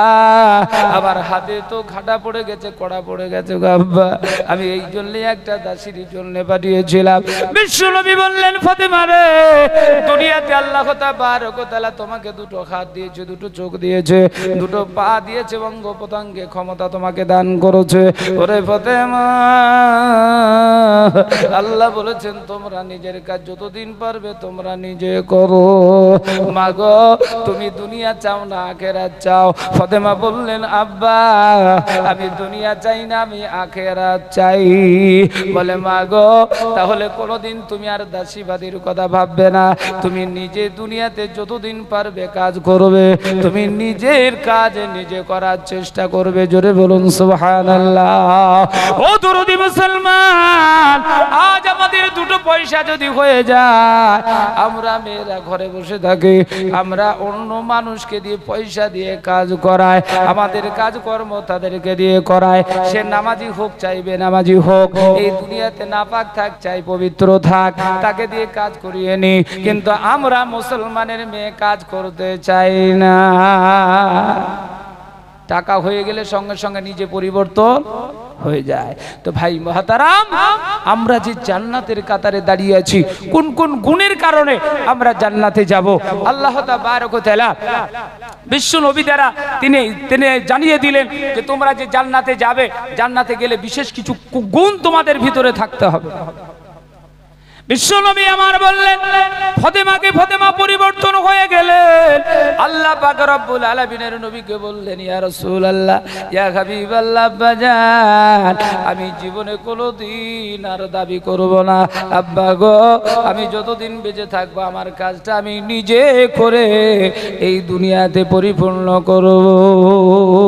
আমার বিশ্ব নবীজি মা ফাতেমাকে বললেন, ফাতেমা, আমি তোমাকে আর একটা আদেশ করে যাই, একটা নসিহত তোমাকে করে যাই। মা গো, তুমি দুনিয়াতে কোনোদিন তোমার স্বামীর সঙ্গে ঝগড়া করবে না, কোনোদিন কোনো তোমার স্বামী যেন কষ্ট না পায়।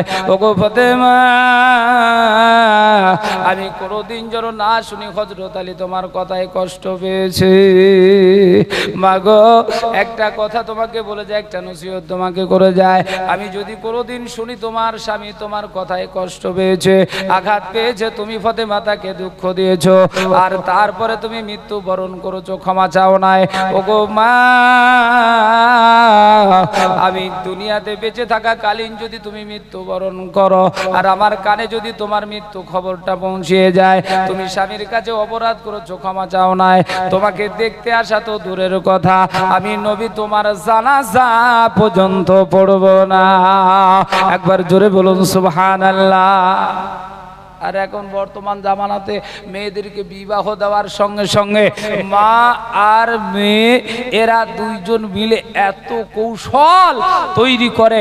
শ্বশুর বাড়িতে যাওয়ার আগে মেয়েকে মা শিখায়, শ্বশুর বাড়িতে যাওয়ার পরে তোমার শাশুড়ি আর তোমার শ্বশুর এগুলো যেন তোমার স্বামীর সঙ্গে আর কন্ট্যাক্ট না করতে পারে, তুমি এত সুন্দরভাবে তাকে হাতে করবে, সমস্ত মোড়ুলি তোমার হাতে করে নেবে। এরকম মেয়ে আছে না নাই? সংসার মানে ঢুকতে দেরি তো অশান্তি আসতে দেরি নাই। তো এই ভিতরে যখন ঢোকার সঙ্গে সঙ্গে অশান্তি শুরু হয়ে যায়। আর বিশ্ব নবীজি বললেন যে তুমি স্বামীর খিদমত, তুমি স্বামীর মহব্বত, তুমি স্বামীর কষ্ট যেন কোনোদিন না দিও।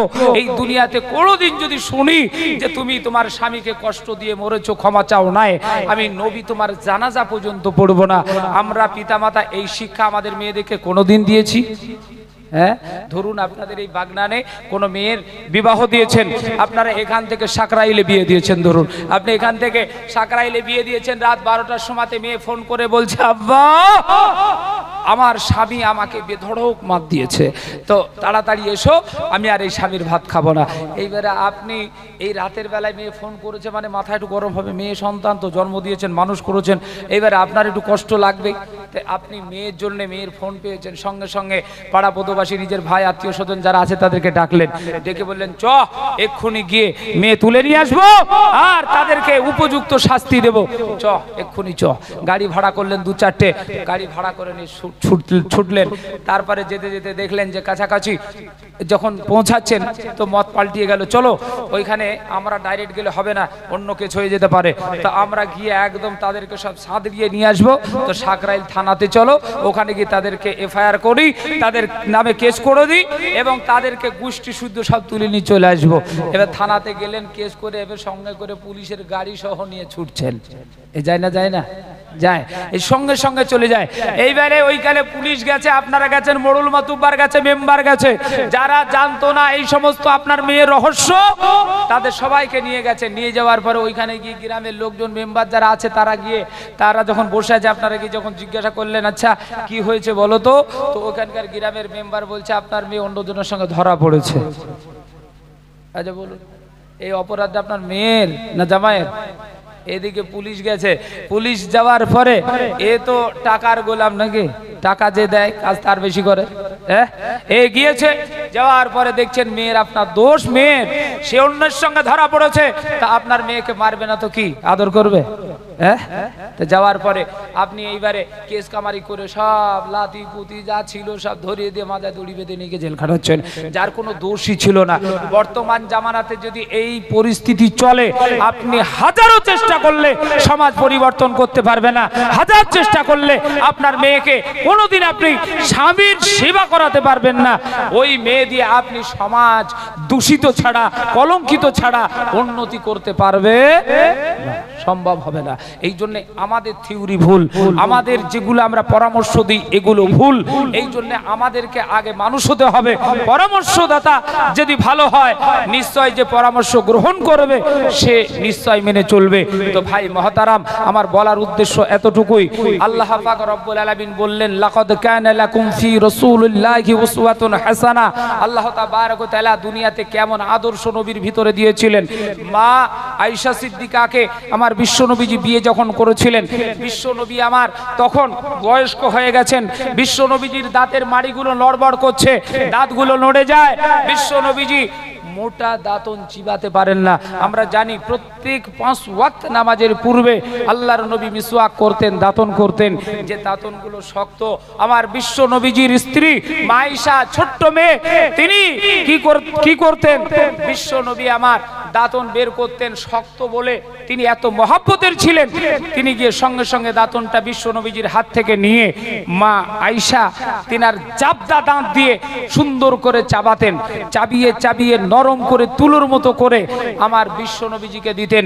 বিশ্ব নবী ওই দাঁতনটা ধৌতও করতেন না, ওই রসালো দাঁতন দিয়েই তিনি দাঁত ঘষতেন। ধরো বলুন সুবহানাল্লাহ। কেমন মহব্বত বিবির প্রতি ছিল দেখুন, বিশ্ব নবী ওই অবস্থাতেই দাঁতন করতেন। বর্তমান স্বামী আর স্ত্রীর মধ্যে কি মহব্বত! আল্লাহ কোরআনে বলেছেন হুন্না লিবাসুল লাকুম ওয়া আনতুম লিবাসুল লাহুন্না। আল্লাহ তাবারক ওয়া তাআলা বলেন স্বামী হলো স্ত্রীর গায়ের পোশাক আর স্ত্রী হলো স্বামীর গায়ের পোশাক, দুইজনে 50-50 অধিকার।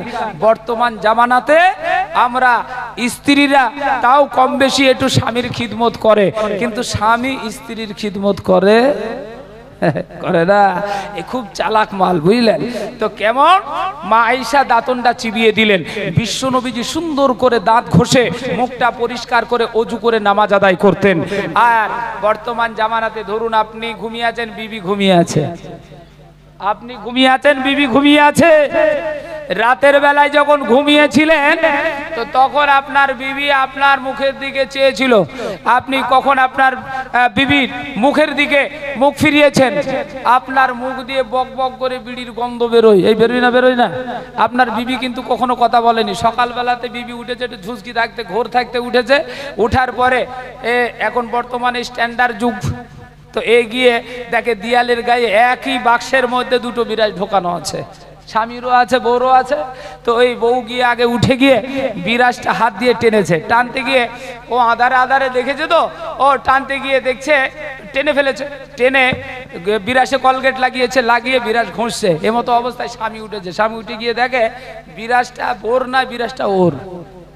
তো ওকে বলছে এই বেহুদা মেয়ে ছেলে, তুমি কি একটু চোখেও দেখতে পাও না?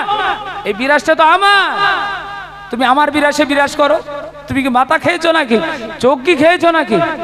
বকা দেয়, কেমন মিল!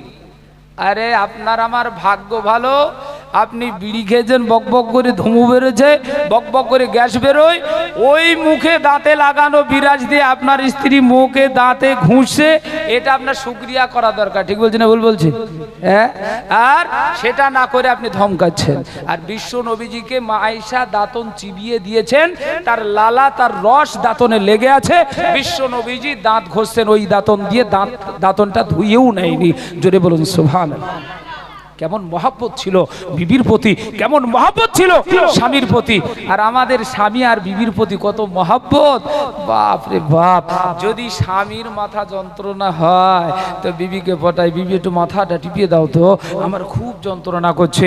তো বিবির মাথা, বিবি সুন্দর করে মাথাটা টিপিয়ে দেয়, আর এ লাদন ঘুমাচ্ছে, আরাম করে ঘুমায়।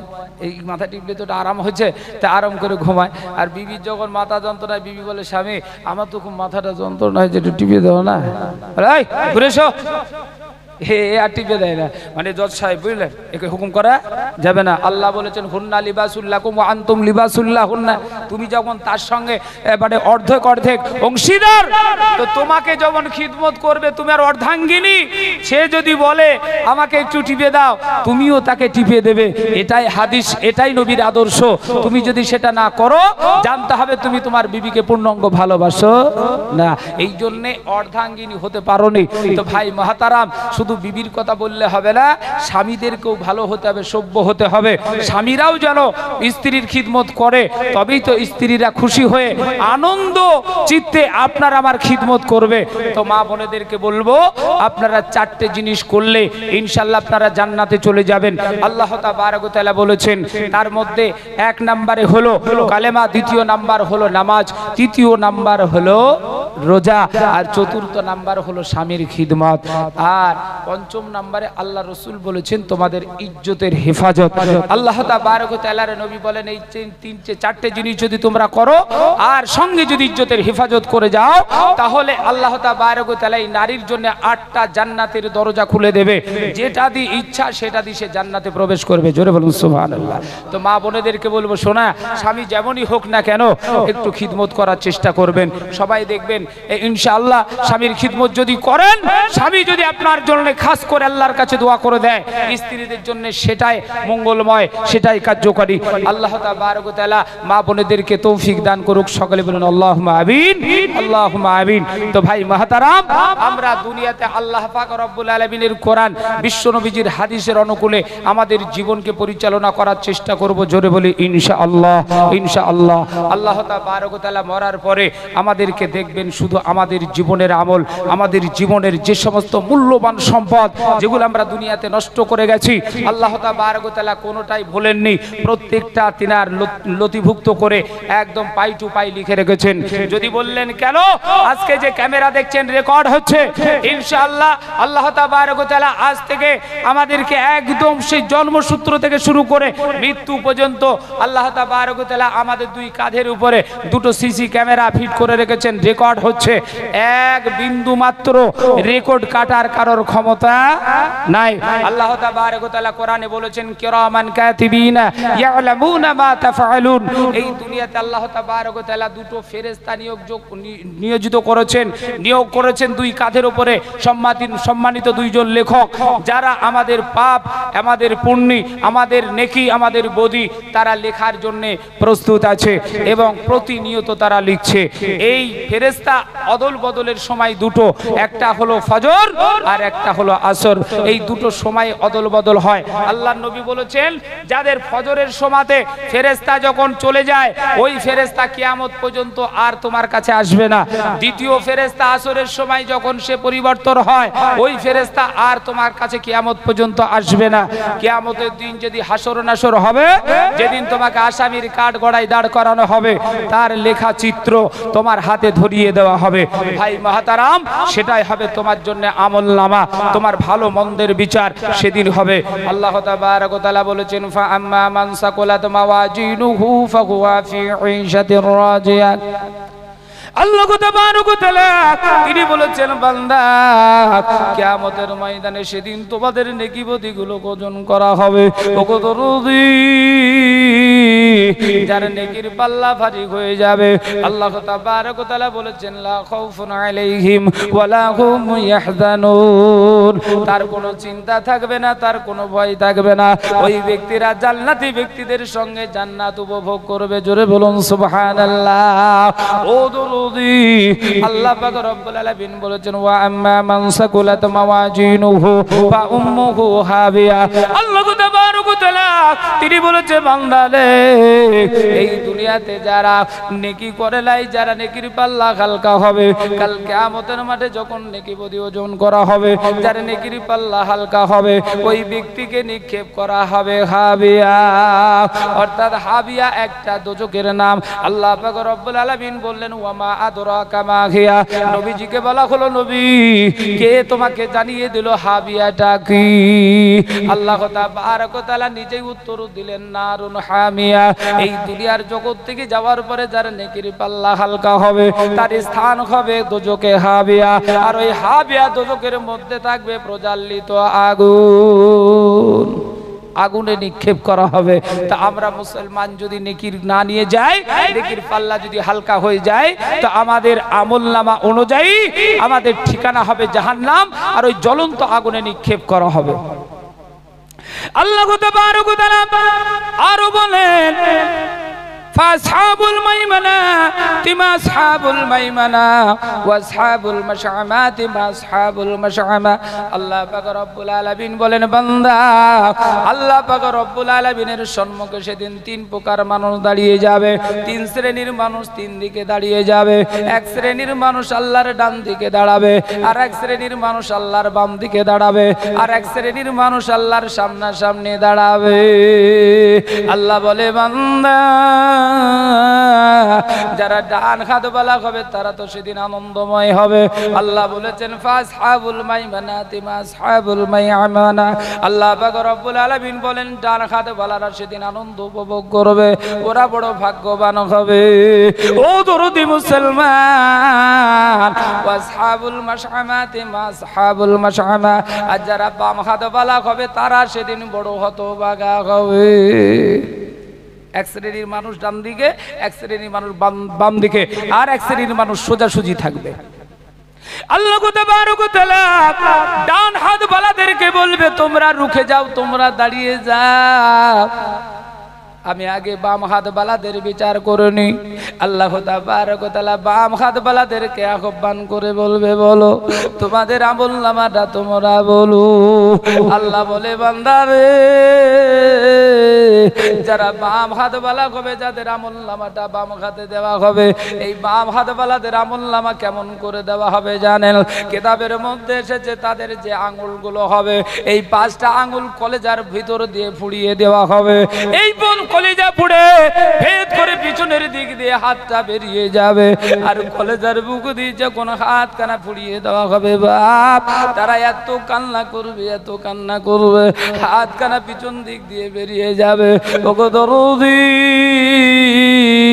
ওদের হাতে যখন আমলনামা দেওয়া হবে আল্লাহ বলবে বান্দা তোমার হাতে আমলনামা দেওয়া হয়েছে, তোমার আপন কিতাব দেওয়া হয়েছে, এখন তুমি আমলনামাটা পড়ে শোনা। আমলনামাটা পড়ো আর আমাকে শোনা। ওই সময় দেখবেন বান্দা দুনিয়ার জগতে এমন কিছু কিছু বান্দা আছে যারা দুনিয়াতে চালাকি করে।